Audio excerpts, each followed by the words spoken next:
ശാസ്ത്രത്തിനെതിരായിട്ട് ഒരു വാക്കും ഞാനിവിടെ പറഞ്ഞിട്ടില്ല, എൻ്റെ പുസ്തകത്തിലില്ല, ഉണ്ടെങ്കിൽ കാണിച്ചു തരാം. ആധുനിക വൈദ്യശാസ്ത്രം, മോഡേൺ മെഡിസിൻ എന്ന് പറയുന്നത് ഒരു അപ്ലൈഡ് മെഡിക്കൽ സയൻസ് ആണ്. പ്രിയപ്പെട്ട സുഹൃത്തുക്കളെ, തൊടുപുഴയിൽ ഒരു സംവാദം നടന്നു. 2025 മെയ് 19 യുക്തിവാദികളുടെ സംസ്ഥാന സംഗമമുണ്ടായിരുന്നു. ആ സംഗമം മോട്ടിവോ 3 എന്ന പേരിൽ നടന്ന ആ സമ്മേളനത്തിൽ പ്രകൃതി ചികിത്സയെ പ്രതിനിധീകരിച്ച് ഞാനും അലോപ്പതിയെ പ്രതിനിധീകരിച്ച് ഡോക്ടർ KP മോഹനൻ, ഞങ്ങൾ തമ്മിലായിരുന്നു സംവാദം നടന്നത്. അലോപ്പതിയും ഇതര ചികിത്സകളും എന്നുള്ള പേരിലാണെങ്കിലും ഞാൻ സംഘാടകരോട് സമ്മതിച്ചിരുന്നത് പ്രകൃതി ചികിത്സയെക്കുറിച്ച് സംസാരിക്കാമെന്നാണ്. കാരണം മറ്റ് ചികിത്സകളെക്കുറിച്ച് സംസാരിക്കാൻ ഞാനാര്? വിഷയാവതാരകനായ ഡോക്ടർ KP മോഹനൻ എല്ലാ ചികിത്സകളും കപട ചികിത്സകളാണെന്നും അലോപ്പതി ചികിത്സ മാത്രമാണ് ശാസ്ത്രീയമെന്നും ആവർത്തിച്ച് പറഞ്ഞുകൊണ്ടിരുന്നു.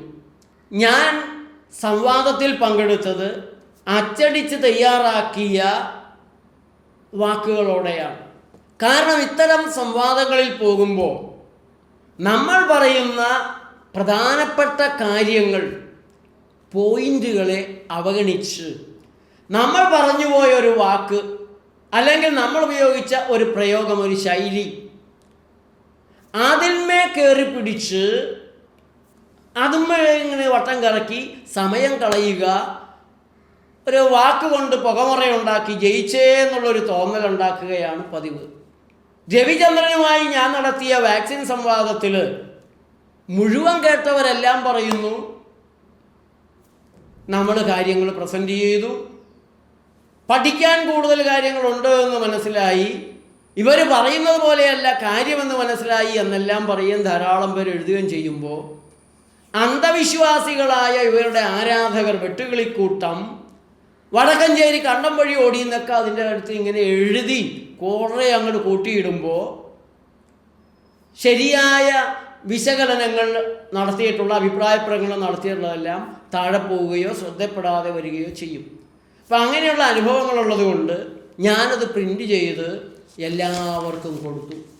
പ്രകൃതി ചികിത്സയും അലോപ്പതിയും 21 പേജുകളാണുള്ളത്. ഈ യുക്തിവാദികളുടെ സമ്മേളനങ്ങളിൽ ഇത്തരം സംവാദങ്ങൾ സംഘടിപ്പിക്കുന്നതിൽ ഒരു യുക്തിയില്ലായ്മയുണ്ട്. 20 മിനിറ്റ് അയാൾ പറയും, 20 മിനിറ്റ് നിങ്ങൾ പറയുക, പിന്നെ 10 മിനിറ്റ് നിങ്ങൾ അയാളും പറയുക, പിന്നെ ചോദ്യങ്ങൾക്ക് 10 മിനിറ്റ്. ഈ സമയത്തിൻ്റെ ഉള്ളിൽ നിൽക്കുന്നുണ്ടോ എന്നൊക്കെ നോക്കാൻ വേണ്ടിയുള്ള സംവാദമായിട്ടാണ് എനിക്കിതിനെ തോന്നുന്നത്. വിഷയം പഠിക്കാനുള്ള, വിഷയം അറിയാനുള്ള സംവാദമായിട്ട് എനിക്കിതിനെ തോന്നിയില്ല. പിന്നെ നമ്മളെ എതിർക്കുന്നവരോടല്ലേ നമ്മൾ കൂടുതൽ പോയി സംസാരിക്കേണ്ടത്. അപ്പോൾ അവരെ ഒരുമിച്ച് കിട്ടുമ്പോൾ ഞാൻ വിടില്ല, കളയില്ല. എവിടെ അത്തരത്തിലുള്ള അവസരമുണ്ടാകുമെന്ന് അന്വേഷിച്ച് നടക്കുകയാണ്. ഒരുവിധമെങ്കിലും സത്യസന്ധമായാണ് സംവാദം സംഘടിപ്പിക്കുന്നതെങ്കിൽ ഞാൻ അവിടെ പോയിരിക്കും. അപ്പം അങ്ങനെയാണ് ഈ 20 മിനിറ്റിൻ്റെ പരിമിതി, 30 മിനിറ്റിൻ്റെ പരിമിതിയാണെങ്കിലും ഞാൻ പോയത്. ഈ 21 പേജുള്ള എൻ്റെ ഈ പ്രസംഗം വായിച്ചു തീർക്കാൻ എനിക്ക് പറ്റിയില്ല. ഒരു 5 പേജുകളോളം ബാക്കി വന്നു. അതും കൂടെ വായിക്കാൻ സമ്മതിക്കണമെന്ന് പറഞ്ഞത് പക്ഷേ മോഡറേറ്റർ സമ്മതിച്ചില്ല. അപ്പം ഞാൻ ആ സംവാദം ഇവിടെ എടുത്ത് കൊടുക്കുകയാണ്. എൻ്റെ ഭാഗം, ഡോക്ടറുടെ ഭാഗം, അതോടൊപ്പം ഈ എൻ്റെ ഭാഗം ഞാൻ വായിക്കാതെ പോയ ഭാഗം കൂടെ ഞാനിവിടെ ഒന്ന് വായിക്കാം. ഡോക്ടർക്ക് ഞാൻ ആദ്യമേ ഇത് കൊടുത്തിരുന്നു എന്നുള്ളത് കൊണ്ട് ഇനിയും ഡോക്ടർക്ക് മറുപടി ഇടാവുന്നതാണ് എന്നുള്ളത് കൊണ്ട് ഞാൻ അവിടെ അന്നേരം വായിച്ചില്ല എന്നുള്ളതൊരു കുഴപ്പമാവില്ല എന്ന് കരുതുന്നു. പങ്കെടുത്ത എല്ലാവർക്കും ഈ പുസ്തകം സൗജന്യമായി തന്നെ ഞങ്ങൾ കൊടുക്കുകയും ചെയ്യുന്നതാണ്. അത് വായിച്ച ആളുകളും അത് വായിച്ച യുക്തിവാദി നേതാക്കന്മാരും ഇതുവരെ ഒന്നും മിണ്ടിയിട്ടില്ല, പ്രതികരിച്ചിട്ടില്ല. ഇനിയും അവർക്ക് പ്രതികരിക്കാം. ഈ യൂട്യൂബ് ചാനലിൻ്റെ ഈ എപ്പിസോഡിൻ്റെ താഴെ വന്ന് അവർക്ക് കമൻറ്റുകൾ എഴുതാം, ചർച്ചകൾ നടത്താം. മനുഷ്യ ശരീരത്തിൻ്റെ രോഗങ്ങൾക്കുള്ള പരിഹാരം ശരീരം തന്നെയാണ് ചെയ്യേണ്ടതെന്ന് പ്രകൃതി ചികിത്സ വിശ്വസിക്കുന്നു. സ്വയം ജനിച്ച് സ്വയം വളർന്ന് സ്വയം കേടുകൾ തീർത്ത് സ്വയം മരിക്കുന്ന ഓട്ടോമാറ്റിക് സംവിധാനമാണ് മനുഷ്യ ശരീരം. രോഗമുണ്ടാക്കുന്നതും രോഗം മാറ്റുന്നതും ശരീരം തന്നെയാണ് എന്നതാണ് സിദ്ധാന്തം. രോഗം ശത്രുവല്ല, മിത്രമാണെന്നും പ്രകൃതി ചികിത്സ ഉദ്ഘോഷിക്കുന്നു. രോഗം ഒന്ന് മാത്രമാണുള്ളത്, അതുകൊണ്ട് തന്നെ ചികിത്സയും ഒന്നേ ഉള്ളൂ എന്നും അത് പ്രഖ്യാപിക്കുന്നു. അതാകട്ടെ ശരീരം സ്വയം ചെയ്യുന്നതുമാണ് എന്നും പ്രകൃതി ചികിത്സ പഠിപ്പിക്കുമ്പോൾ ഒരു പ്രകൃതി ചികിത്സകൻ രോഗിയിൽ എന്താണ് ചെയ്യുന്നത്, അല്ലെങ്കിൽ രോഗിയിൽ എന്താണ് പ്രകൃതി ചികിത്സകന് ചെയ്യാനുള്ളത്, മാർഗനിർദ്ദേശം നൽകുക എന്നത് മാത്രമല്ലാതെ രോഗം മാറ്റിക്കൊടുക്കുന്ന മാജിക്കൽ റെമഡികൾ പ്രകൃതി ചികിത്സകൻ ഏറ്റെടുക്കുന്നില്ല. ആ മാജിക്കൽ റെമഡി എന്നുള്ളത് രോഗകാരണം നോക്കാതെ രോഗത്തിനൊരു പരിഹാരം ഇട്ട് കൊടുക്കുന്ന ഏത് ചികിത്സയിലെ ഏത് സാധനവും, ഔഷധമെന്ന് പറയുന്നത്, മരുന്ന് എന്ന് പറയുന്നത് മാജിക്കൽ റെമഡിയാണ് എന്നാണ് പ്രകൃതി ചികിത്സകൻ പറയുന്നത്.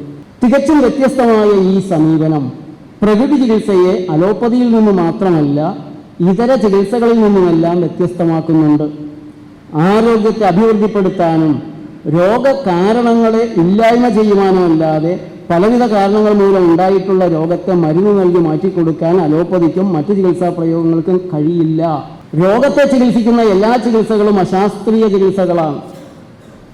താൽക്കാലികമായ സുഖം തോന്നൽ നൽകുമെങ്കിലും കാരണങ്ങൾ മാറ്റുന്നതിന് പകരം ലക്ഷണങ്ങളെ അടിച്ചമർത്തുന്നത് വഴി കൂടുതൽ ഗുരുതരമായ ആരോഗ്യ തകരാറുകളിലേക്കാണ് അത്തരം ചികിത്സകൾ രോഗികളെ തള്ളിയിടുന്നത്. ഏത് രോഗത്തെയും അനാരോഗ്യമായി കാണുന്നതാണ് പ്രകൃതി ചികിത്സയുടെ വീക്ഷണം. ആരോഗ്യവും അനാരോഗ്യവും ഈ രണ്ട് അവസ്ഥകളല്ലാതെ രോഗമെന്ന മൂന്നാമത്തെ അവസ്ഥയെ പ്രകൃതി ചികിത്സ തള്ളിക്കളയുന്നു. അങ്ങനെയൊന്നുമില്ല, അത് നിഴല് മാത്രമാണ്. അനാരോഗ്യം എന്നതിൻ്റെ പ്രതിഫലനം മാത്രമാണ് രോഗമെന്ന പേരിൽ ഇതര ചികിത്സകളാൽ വിശേഷിപ്പിക്കപ്പെടുന്നത്. അനാരോഗ്യത്തിലേക്ക് വീഴാതെ ആരോഗ്യം നിലനിർത്തുന്നതിന് ശരീരം നടത്തുന്ന പരിശ്രമങ്ങളെ മരുന്നുകൾ കൊണ്ടും രോഗകാരണങ്ങൾ തുടരുന്ന പ്രവർത്തനങ്ങൾ കൊണ്ടും തടയുമ്പോഴാണ് രോഗങ്ങൾ ഉണ്ടാകുന്നത്. രോഗങ്ങൾക്ക് വീണ്ടും മരുന്നുകളും രോഗകാരണ തുടർച്ചകളും ഉണ്ടാകുന്നതോടെയാണ് ഓട്ടോ ഇമ്മ്യൂൺ തകരാറുകളും അവയവനാശവും ക്യാൻസറുമെല്ലാം ഉണ്ടാകുന്നത്.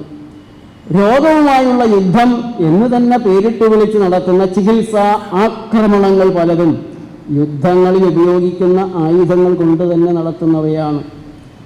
വിഷവാതകങ്ങളുടെയും വിഷദ്രാവകങ്ങളുടെയും അണുക്കളെ കൊല്ലാനുള്ള അണുബോംബുകളുടെയും, അതായത് ആന്റിബയോട്ടിക്, റേഡിയേഷൻ്റെയും ഒക്കെ പ്രയോഗങ്ങൾ യുദ്ധങ്ങളിൽ നിന്നും സ്വീകരിക്കപ്പെട്ടവ തന്നെയാണ്.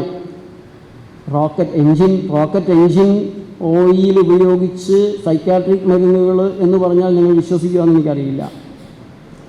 1948 എലിയെ കൊല്ലാൻ വേണ്ടി കണ്ടുപിടിക്കപ്പെട്ട എലിവിഷമായ വാർഫാരിൻ പിന്നീട് രക്തം നേർപ്പിക്കാനുള്ള ദിവ്യൌഷധമായി പ്രയോഗിക്കപ്പെടുന്നതും ഇപ്പോൾ രണ്ടു വിധത്തിലും എലിവിഷമായിട്ടും മരുന്നായിട്ട് ഉപയോഗിക്കപ്പെടുന്നതും ഞെട്ടിപ്പിക്കുന്ന നിരവധി ഉദാഹരണങ്ങളിൽ ഒന്ന് മാത്രമാണ്. മനുഷ്യ ശരീരത്തിനും മനസ്സിനും ഉണ്ടാകുന്നതായി പറയപ്പെടുന്ന എല്ലാ രോഗങ്ങളുടെയും കാരണം അനാരോഗ്യമാണ്. അതുകൊണ്ട് തന്നെ ഒരൊറ്റ രോഗമാണ് ഒരൊറ്റ മനുഷ്യ ശരീരത്തിനുണ്ടാകുന്നത്, അതാണ് അനാരോഗ്യം. അനാരോഗ്യം എന്ന ഏകരോഗത്തിന് കാരണം രണ്ടാണ്: വിഷസാന്നിധ്യവും പോഷകമില്ലായ്മയും, ടോക്സിസിറ്റി ആൻഡ് ഡെഫിഷ്യൻസി. ഇത് രണ്ടും പരിഹരിക്കപ്പെട്ടു കഴിഞ്ഞാൽ അനാരോഗ്യം മാറുകയും ആരോഗ്യം പുനഃസ്ഥാപിക്കപ്പെടുകയും ചെയ്യുന്നത് സ്വാഭാവികം മാത്രമാണ്. ശരീരം ആന്തരികമായി നടത്തുന്ന സ്വാഭാവികമായ ഈ ചികിത്സയാണ് പ്രകൃതി ചികിത്സ എന്ന പദത്തിലുള്ള ചികിത്സ. ഓട്ടോഫാജി എന്ന കോശസിദ്ധാന്തത്തിന്, ഇതിൻ്റെ ചുവട് വെക്കുന്ന സിദ്ധാന്തത്തിന് നൊബേൽ സമ്മാനം കിട്ടി എന്നുള്ളത് ഓർക്കുക. ജാപ്പനീസ് റിസർച്ചർ ഒസുമിക്ക്. ആരോഗ്യത്തിൻ്റെ 5 അടിത്തറകൾ: വായു, വെള്ളം, ഭൂമി, അഗ്നി, ആകാശം എന്നീ ഘടകങ്ങളാണ് മനുഷ്യ ശരീരത്തിൻ്റെ നിർമ്മാണത്തിനും ആരോഗ്യകരമായ പരിപാലനത്തിനും ആവശ്യമായിട്ടുള്ളത്. ശരീരനിർമ്മിതിയുടെ അസംസ്കൃത വസ്തുക്കളായ ഇവയുടെ ഗുണമേന്മയാണ് ശരീരമെന്ന ഉൽപ്പന്നത്തിൻ്റെ, ശരീരം ഒരു പ്രോഡക്റ്റാണ്, അതിന് റോ മെറ്റീരിയൽസ് വേണം. ഈ ഉൽപ്പന്നത്തിൻ്റെ ഗുണമേന്മ അല്ലെങ്കിൽ ആരോഗ്യത്തെ നിർണ്ണയിക്കുന്നത് റോ മെറ്റീരിയലിൻ്റെ ഗുണമേന്മയാണ്. പ്രധാന പങ്ക് വഹിക്കുന്നത് ബീജ അണ്ഡ ആരോഗ്യവും ജീനുകളുടെ ആരോഗ്യവുമെല്ലാം അവയ്ക്ക് ആധാരമായ പ്രകൃതി മൂലകങ്ങളുടെ ഗുണമേന്മയുമായി തന്നെയാണ് ബന്ധപ്പെട്ടിരിക്കുന്നത്.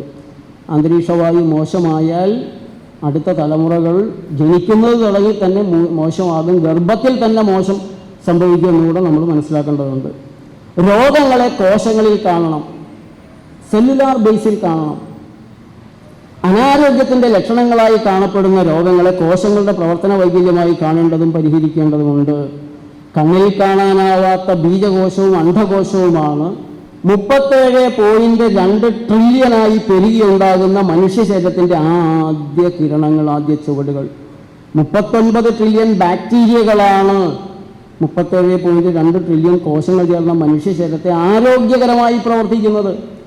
ബാക്ടീരിയകൾ ശത്രുക്കളാണെന്നും അവയെ കൊല്ലുകയാണ് രോഗം മാറാൻ വേണ്ടതെന്നും പഠിപ്പിച്ച പടിഞ്ഞാറൻ വൈദ്യം, അതിനെ ഞങ്ങൾ അധിനിവേശ വൈദ്യം, കുത്തക വൈദ്യം, മരുന്ന് കമ്പനിയുടെ ഫാർമസ്യൂട്ടിക്കൽ വൈദ്യം എന്നിവിടെ വിളിക്കുന്നത്, അതിൻ്റെ ഞാൻ നിങ്ങളോട് കൂടുതൽ അത് വിശദീകരിക്കേണ്ട ആവശ്യമില്ല.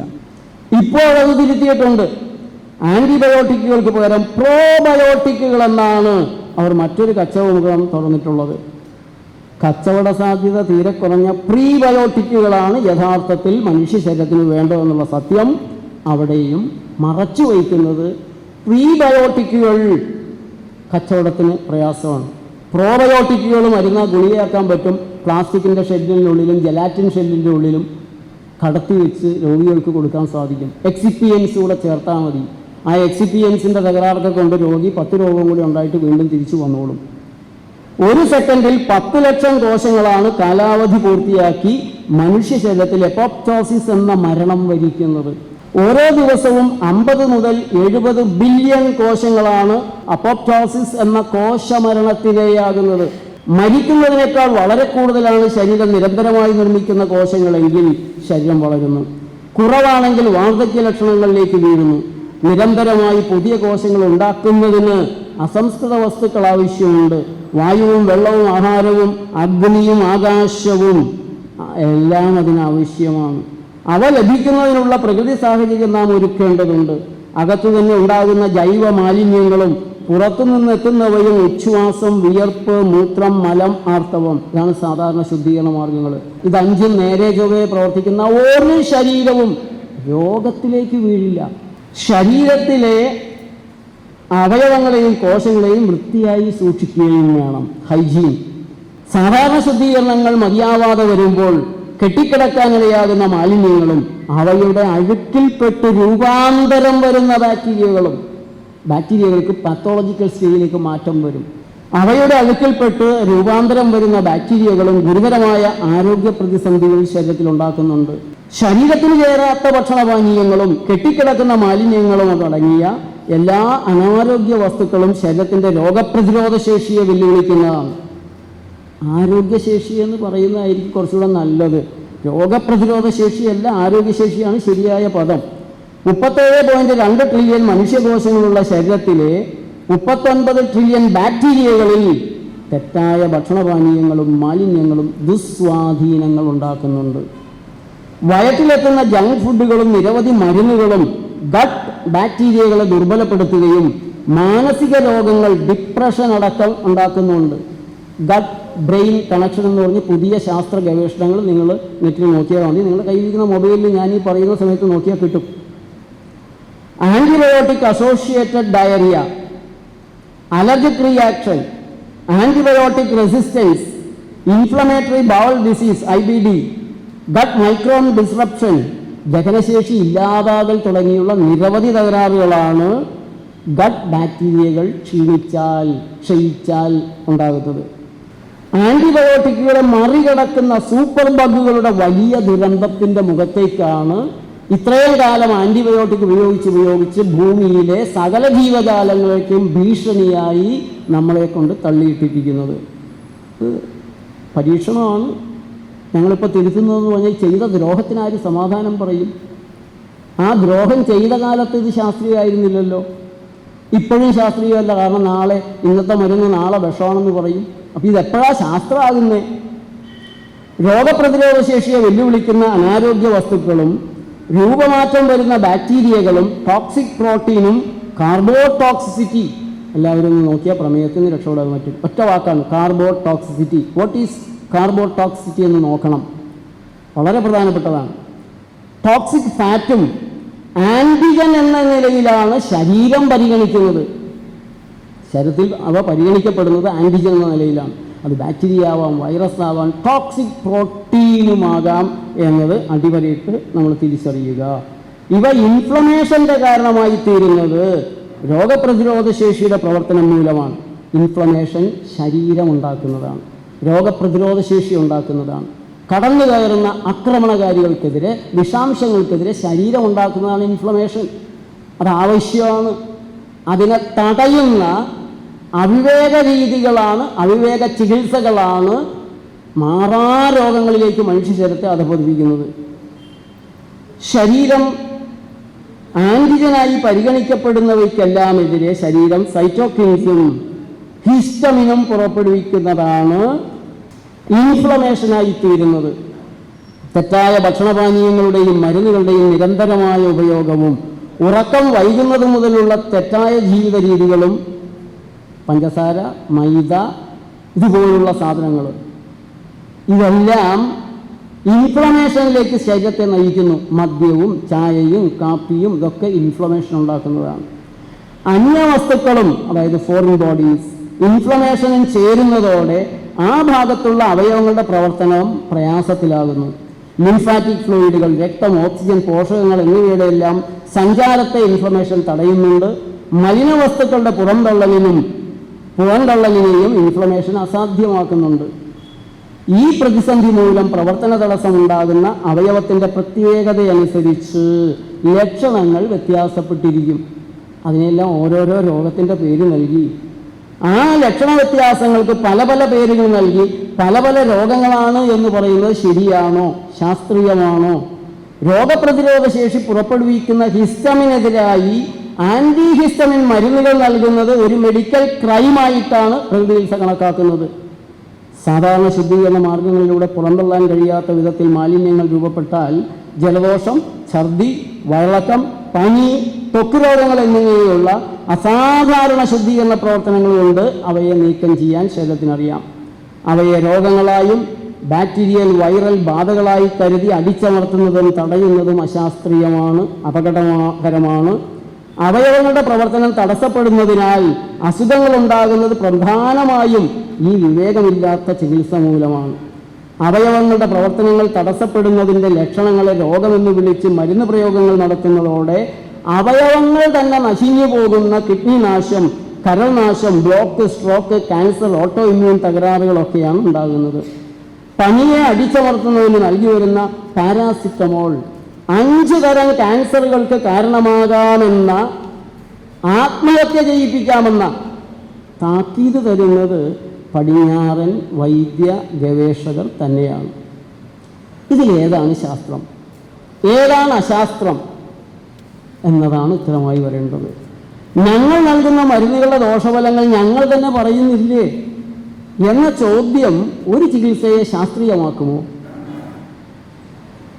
മരുന്നുകളുടെ ദോഷഫലങ്ങൾ, അതിനുള്ള മരുന്നുകൾ ഞങ്ങൾ തന്നെ തരുന്നില്ലേ എന്ന വാദവും അതിനെ ശാസ്ത്രീയമാക്കുമോ? ദോഷഫലങ്ങളെല്ലാം മാറ്റി വരുമ്പോൾ ശാസ്ത്രീയമായതായി അംഗീകരിക്കാമെന്നല്ലേ പറയേണ്ടത്. നിങ്ങൾ ദോഷമൊക്കെ മാറ്റി ഊതിക്കാച്ചിയ പൊന്നായിട്ട് വരൂ, ശരിയുള്ളത് സത്യമായതുമായിട്ട് വരൂ. Paracetamol may cause blood cancer. നിങ്ങൾ നിങ്ങളുടെ മൊബൈലിലൊന്ന് ടൈപ്പ് ചെയ്ത്, നെറ്റിലൊന്ന് ടൈപ്പ് ചെയ്ത് നോക്കുക. Paracetamol may cause blood cancer, bone marrow cancer, lymph node cancer. ഇനി ലിവർ ക്യാൻസർ എന്നും കിഡ്നി ട്രാക്ട് ക്യാൻസർ എന്നും കൂടെ നോക്കാം. ഞങ്ങൾ നൽകുന്ന മരുന്നുകൾ ഉണ്ടാക്കുന്ന രോഗങ്ങൾക്ക് വീണ്ടും തരുന്ന മരുന്നുകൾ അവയവങ്ങളെ നശിപ്പിക്കുമ്പോൾ അവയവങ്ങൾ മാറ്റിവയ്ക്കുന്നതിനുള്ള ശാസ്ത്രീയ പുരോഗമനവും ഞങ്ങൾ നൽകുന്നുണ്ട് എന്ന വാദവും ശാസ്ത്രീയമാകുമോ? അല്പമെങ്കിലും യുക്തിചിന്തയുള്ളവർക്ക് അംഗീകരിക്കാനാകുമോ? സാധാരണ ശുദ്ധീകരണ മാർഗങ്ങൾ 5 ശരിയായി പ്രവർത്തിക്കുന്ന ശരീരത്തിൽ രോഗങ്ങൾ ഉണ്ടാകുക അസാധ്യമാണ്. അഥവാ ഉണ്ടായാൽ തന്നെ അസാധാരണ ശുദ്ധീകരണ നടപടികൾ ഉണ്ടാക്കി ആരോഗ്യത്തെ സംരക്ഷിക്കാൻ ശരീരത്തിനറിയാം. അതിനെ തടയാതിരുന്നാൽ ഒരു ശരീരവും മനസ്സും രോഗത്തിലേക്ക് വീഴുകയില്ല. ശാസ്ത്രീയമായ ചികിത്സ എന്ന പേരിൽ മനുഷ്യ ശരീരത്തിലേക്ക് വിവേകമില്ലാതെ പ്രയോഗിക്കുന്ന മരുന്നുകൾ യഥാർത്ഥത്തിൽ എന്താണ് ചെയ്യുന്നത്? എങ്ങനെയാണ് മരുന്നുകൾ രോഗം മാറ്റിത്തരുന്നത്? സകലരും ആശ്രയിക്കുന്ന വേദന പനിമരുന്നായ പാരാസിറ്റമോളിന് ഉദാഹരണമായി നമുക്കൊന്നുകൂടെ നോക്കാം. ബ്രിട്ടീഷ് നാഷണൽ ഹെൽത്ത് സർവീസിൻ്റെ NHS വെബ്സൈറ്റ് പ്രകാരം common questions about paracetamol for adults. How does paracetamol work? Paracetamol seems to work by blocking the chemical messengers in the brain. തലച്ചോറിലെ കെമിക്കൽ മെസ്സഞ്ചേഴ്സിനെ തടഞ്ഞു വെച്ചിട്ട് നിങ്ങൾക്ക് വേദനയില്ലാന്ന് തോന്നിപ്പിക്കുന്ന മാജിക്കൽ റെമഡി. ഇതാണ് മാജിക്കൽ റെമഡി.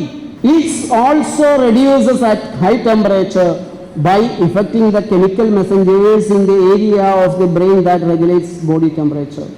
പനി കുറച്ച് വരുന്നതും ചൂട് കൂട്ടുന്നതിലും ആ കെമിക്കൽ മെസ്സഞ്ചേഴ്സിനെ ബ്ലോക്ക് ചെയ്ത് വെച്ചിട്ടാണ്, അല്ലാതെ അവിടെ ഇത് ഇല്ലാതാക്കിക്കൊണ്ടോ ഈ പനിയുടെ കാരണം ഇല്ലാതാക്കിക്കൊണ്ടോ അല്ല എന്ന് നിങ്ങൾ തിരിച്ചറിയണം. ലോകത്തെ ഏറ്റവും ആധികാരികമായ പടിഞ്ഞാറൻ വൈദ്യഗ്രന്ഥമായ Martindale the complete drug reference, ഞാനത് വാങ്ങുന്നത് 64,000 രൂപ കൊടുത്തിട്ടാണ്, എൻ്റെ കയ്യിലുണ്ട്. ഈ മെഡിക്കൽ ടെക്സ്റ്റുകളിൽ Royal Pharmaceutical Society of Great Britain പ്രസിദ്ധീകരിക്കുന്ന ഗ്രന്ഥത്തിൻ്റെ 40-ാം എഡിഷൻ 11-ാം പേജ് പറയും. 40-ാം എഡിഷനാണ് ഞാൻ നിങ്ങളെ സംശയമുള്ളവരുണ്ടെങ്കിൽ കാണിക്കാൻ വേണ്ടി കൊണ്ടുവന്നിട്ടുള്ളത്. 11-ാം പേജ് പറയുന്നത് കാണുക. Temperature up to 41 degrees are relatively harmless. 41 degree വരെ പനി അപകടകാരിയല്ല. 106 degree Fahrenheit. And it is not clear if there is any value in treating fever at lower temperatures. ഇതിൽ ഈ 104 കുറഞ്ഞ ചൂടിന് പനി ചികിത്സിക്കുന്നതിൽ എന്തെങ്കിലും അർത്ഥമുണ്ടോ എന്ന് വ്യക്തമല്ല എന്നാണ് പറയണത്. ഞാൻ 64,000 രൂപ കൊടുത്ത് മേടിച്ച മെഡിക്കൽ ടെസ്റ്റ് എന്നോട് പറയുകയാണ് ഞങ്ങൾക്ക് അറിഞ്ഞുകൂടാ, അത് വ്യക്തമല്ല എന്ന്. ശാസ്ത്രമാണ്. ഹൈപ്പർ തെർമിയ 106 ഡിഗ്രി കഴിഞ്ഞു കഴിഞ്ഞാൽ അത് പനിയല്ല, hyper തെർമിയയാണ്. Hyperthermia may produce body temperature greater than 41 degrees. These high temperatures are life-threatening and need to be lowered immediately. 104 കഴിഞ്ഞാൽ ഉടനെ അതിനെ താഴേക്കാക്കണം. ആൻറ്റിപൈററ്റിക്സ് ആർ ഇൻഎഫക്റ്റീവ്. പനിമരുന്നുകൾക്ക് അവിടെ ഫലമില്ല, അതിനെ കൊണ്ട് യാതൊരു കാര്യമില്ല. Since the high temperatures are a result of thermoregulatory failure. അത് ഹൈപ്പോതലാമസിൻ്റെ ചൂട് കൂട്ടാനും കുറയ്ക്കാനുള്ള സംവിധാനം നശിഞ്ഞിരിക്കുന്നു. ഇനി പനിമരുന്നുകളൊന്നും നിങ്ങളുടെ ശരീരത്തിൽ പ്രവർത്തിക്കില്ല. One of the most rapid and effective means of cooling is to immerse the patient in a very cold water. But hot temperature should be monitored to avoid inducing hypothermia. ചൂട് വളരെ കുറഞ്ഞ് ഹാർട്ടിന് പ്രവർത്തിക്കാൻ പറ്റാത്തൊരവസ്ഥ വരാത്ത രീതിയിൽ കെയർ എടുത്തുകൊണ്ട് രോഗിയെ ice called വെള്ളത്തിൽ മുക്കിക്കിടത്തണം. പനി കൊണ്ട് മരിക്കുന്നതിന് മുമ്പ് ഏതെങ്കിലും ഒരു രോഗിയെ ഏതെങ്കിലും ഒരു ആശുപത്രിയിൽ മോഡേൺ മെഡിക്കൽ ടെക്സ്റ്റ് പറയുന്ന രീതിയിലുള്ള ഒരു ചികിത്സയ്ക്ക് വിധേയമാക്കിയതായിട്ട് നിങ്ങൾക്കറിയാമോ? Evaporative cooling methods may be more efficient. Intravenous or intraperitoneal administration of cool fluids, gastric lavage or enemas with ice water have also been used. Ice water വെള്ളത്തിൽ എനിമയും എടുപ്പിക്കണം. ശാസ്ത്രമാണെന്ന് ഓരോ നിഗമനവും റിസർച്ച് മെത്തഡോളജി അനുസരിച്ച് വർഷങ്ങളായുള്ള ഗവേഷണത്തിന് ശേഷം മാത്രം ചെയ്യുന്നതെന്നുമാണ് അലോപ്പതി ചികിത്സയുടെ നിലപാട്. എന്നാൽ പരീക്ഷണങ്ങളും പഠന നിരീക്ഷണങ്ങളും പ്രയോഗവും പരിതാപകരമായ വിധത്തിൽ കുത്തഴിഞ്ഞതും അപകടകരവും അശാസ്ത്രീയവും യുക്തിരഹിതവുമാണെന്നല്ലേ ഇവിടെ നിന്ന് തെളിയുന്നത്. ശരീരത്തിൻ്റെ പ്രതിരോധ പ്രവർത്തനങ്ങളിൽ പനിയുടെ പങ്ക് വ്യക്തമല്ല എന്നൊരു മെഡിക്കൽ ടെക്സ്റ്റ് എഴുതി വച്ചിരിക്കുന്നു. എന്നാൽ കൂടി നിൽക്കുന്ന പനിയുടെ ചൂടിൽ സിഫിലിസിന്റെ അണുക്കളായ ട്രിപ്പോണിമ പാലിഡം ചത്തുപോകുന്നതായി റിപ്പോർട്ടുകളുണ്ട് എന്ന് സമ്മതിക്കുകയും ചെയ്യുന്നു. നോവൽ ബുക്കൊന്നുമല്ല, മെഡിക്കൽ ടെക്സ്റ്റ്. പനിയുടെ തുടക്കത്തിൽ തന്നെ പാരാസെറ്റമോളും ഐബുപ്രൂഫനും ആസ്പിരിനുമൊക്കെ നൽകി പനി കുറയ്ക്കുന്ന ഡോക്ടർമാർ രോഗിയോടൊരു മെഡിക്കൽ കുറ്റമല്ലേ ചെയ്യുന്നത്? ഉത്തരം ശാസ്ത്രീയമായി നിങ്ങൾ തന്നെ കണ്ടെത്തുക. എന്നിരുന്നാലും പഴയ മെഡിക്കൽ ടെസ്റ്റ് പറയുകയാണ്, എന്നിരുന്നാലും പനിക്ക് മരുന്ന് നൽകി രോഗിയുടെ പ്രയാസങ്ങൾ ഇല്ലാതാക്കുമ്പോൾ ചികിത്സിക്കാനുള്ള ഡോക്ടറുടെ കഴിവിൽ രോഗികൾക്കും ബന്ധുക്കൾക്കും മതിപ്പുണ്ടാകുന്നുണ്ട്. വലിയ വഴിവക്കിൽ നിൽക്കുന്ന ഈ തെരുവ് മജീഷ്യന്മാർ, മരുന്ന് വിൽപ്പനക്കാരൊക്കെ ചെയ്യുന്ന ഒരു മതിപ്പുണ്ടാക്കുന്നുണ്ട് എന്നുകൂടെ ഡോക്ടർ RS സദോസ്കറുടെ ഫാർമക്കോളജി ആൻഡ് ഫാർമക്കോ തെറാപ്യൂട്ടിക്സ് എന്ന വൈദ്യഗ്രന്ഥം റിവൈസ്ഡ് 21st എഡിഷൻ, പേജ് 160 പുസ്തകം കയ്യിലുണ്ട്. വിശ്വസിക്കാൻ പറ്റുമോ നമുക്ക്? ഇതാരാണ് ഇതിനെ ശാസ്ത്രം എന്ന് വിളിക്കാൻ തുടങ്ങിയത്? എഴുതി വച്ചിരിക്കുമ്പോൾ എന്തിനെയാണ് ശാസ്ത്രം എന്ന പേരിൽ നിങ്ങൾ ആരാധിക്കുകയും വിശ്വസിക്കുകയും ചെയ്യുന്നത് എന്ന ചോദ്യം വരുന്നില്ലേ? Martin Dale the complete drug reference ആകട്ടെ, കുറഞ്ഞ ചൂടിലെ പനിക്ക് മരുന്നുകൾ നൽകി ചികിത്സിക്കുന്നതിൽ എന്തെങ്കിലും അർത്ഥമുണ്ടോ എന്ന കാര്യം വ്യക്തമല്ല എന്നാണ് വിലപിക്കുന്നത്. 41 ഡിഗ്രി സെന്റിഗ്രേഡ് അഥവാ 106 ഡിഗ്രി ഫാരൻഹീറ്റ് വരെ പനി അപകടകാരിയല്ല എന്നും മാർട്ടിൻ ഡെയിൽ ചൂണ്ടിക്കാട്ടുന്നുണ്ട്. 41 ഡിഗ്രിയിൽ കൂടുന്ന ചൂട് ഹൈപ്പോതലാമസിന്റെ തകർച്ചയുടേതാണെന്നും ചൂടിനെ നിയന്ത്രിക്കുന്ന സംവിധാനം തകർന്നിരിക്കുകയാണെന്നും വ്യക്തമാക്കുന്നു. പനിമരുന്നുകൾക്കൊന്നും ചെയ്യാനില്ലാത്ത ഹൈപ്പോതെർമിയ എന്ന അവസ്ഥയിൽ രോഗിയെ വളരെ തണുത്ത വെള്ളത്തിൽ മുക്കിക്കിടത്തി കോർ ടെമ്പറേച്ചർ കുറയാതെ നോക്കുക എന്നുള്ളതാണ് അതിവേഗത്തിലും ഫലപ്രദമായും ചെയ്യാൻ കഴിയുന്ന കാര്യമായി മാർട്ടിൻ ഡെയിൽ നിർദ്ദേശിക്കുന്നത്.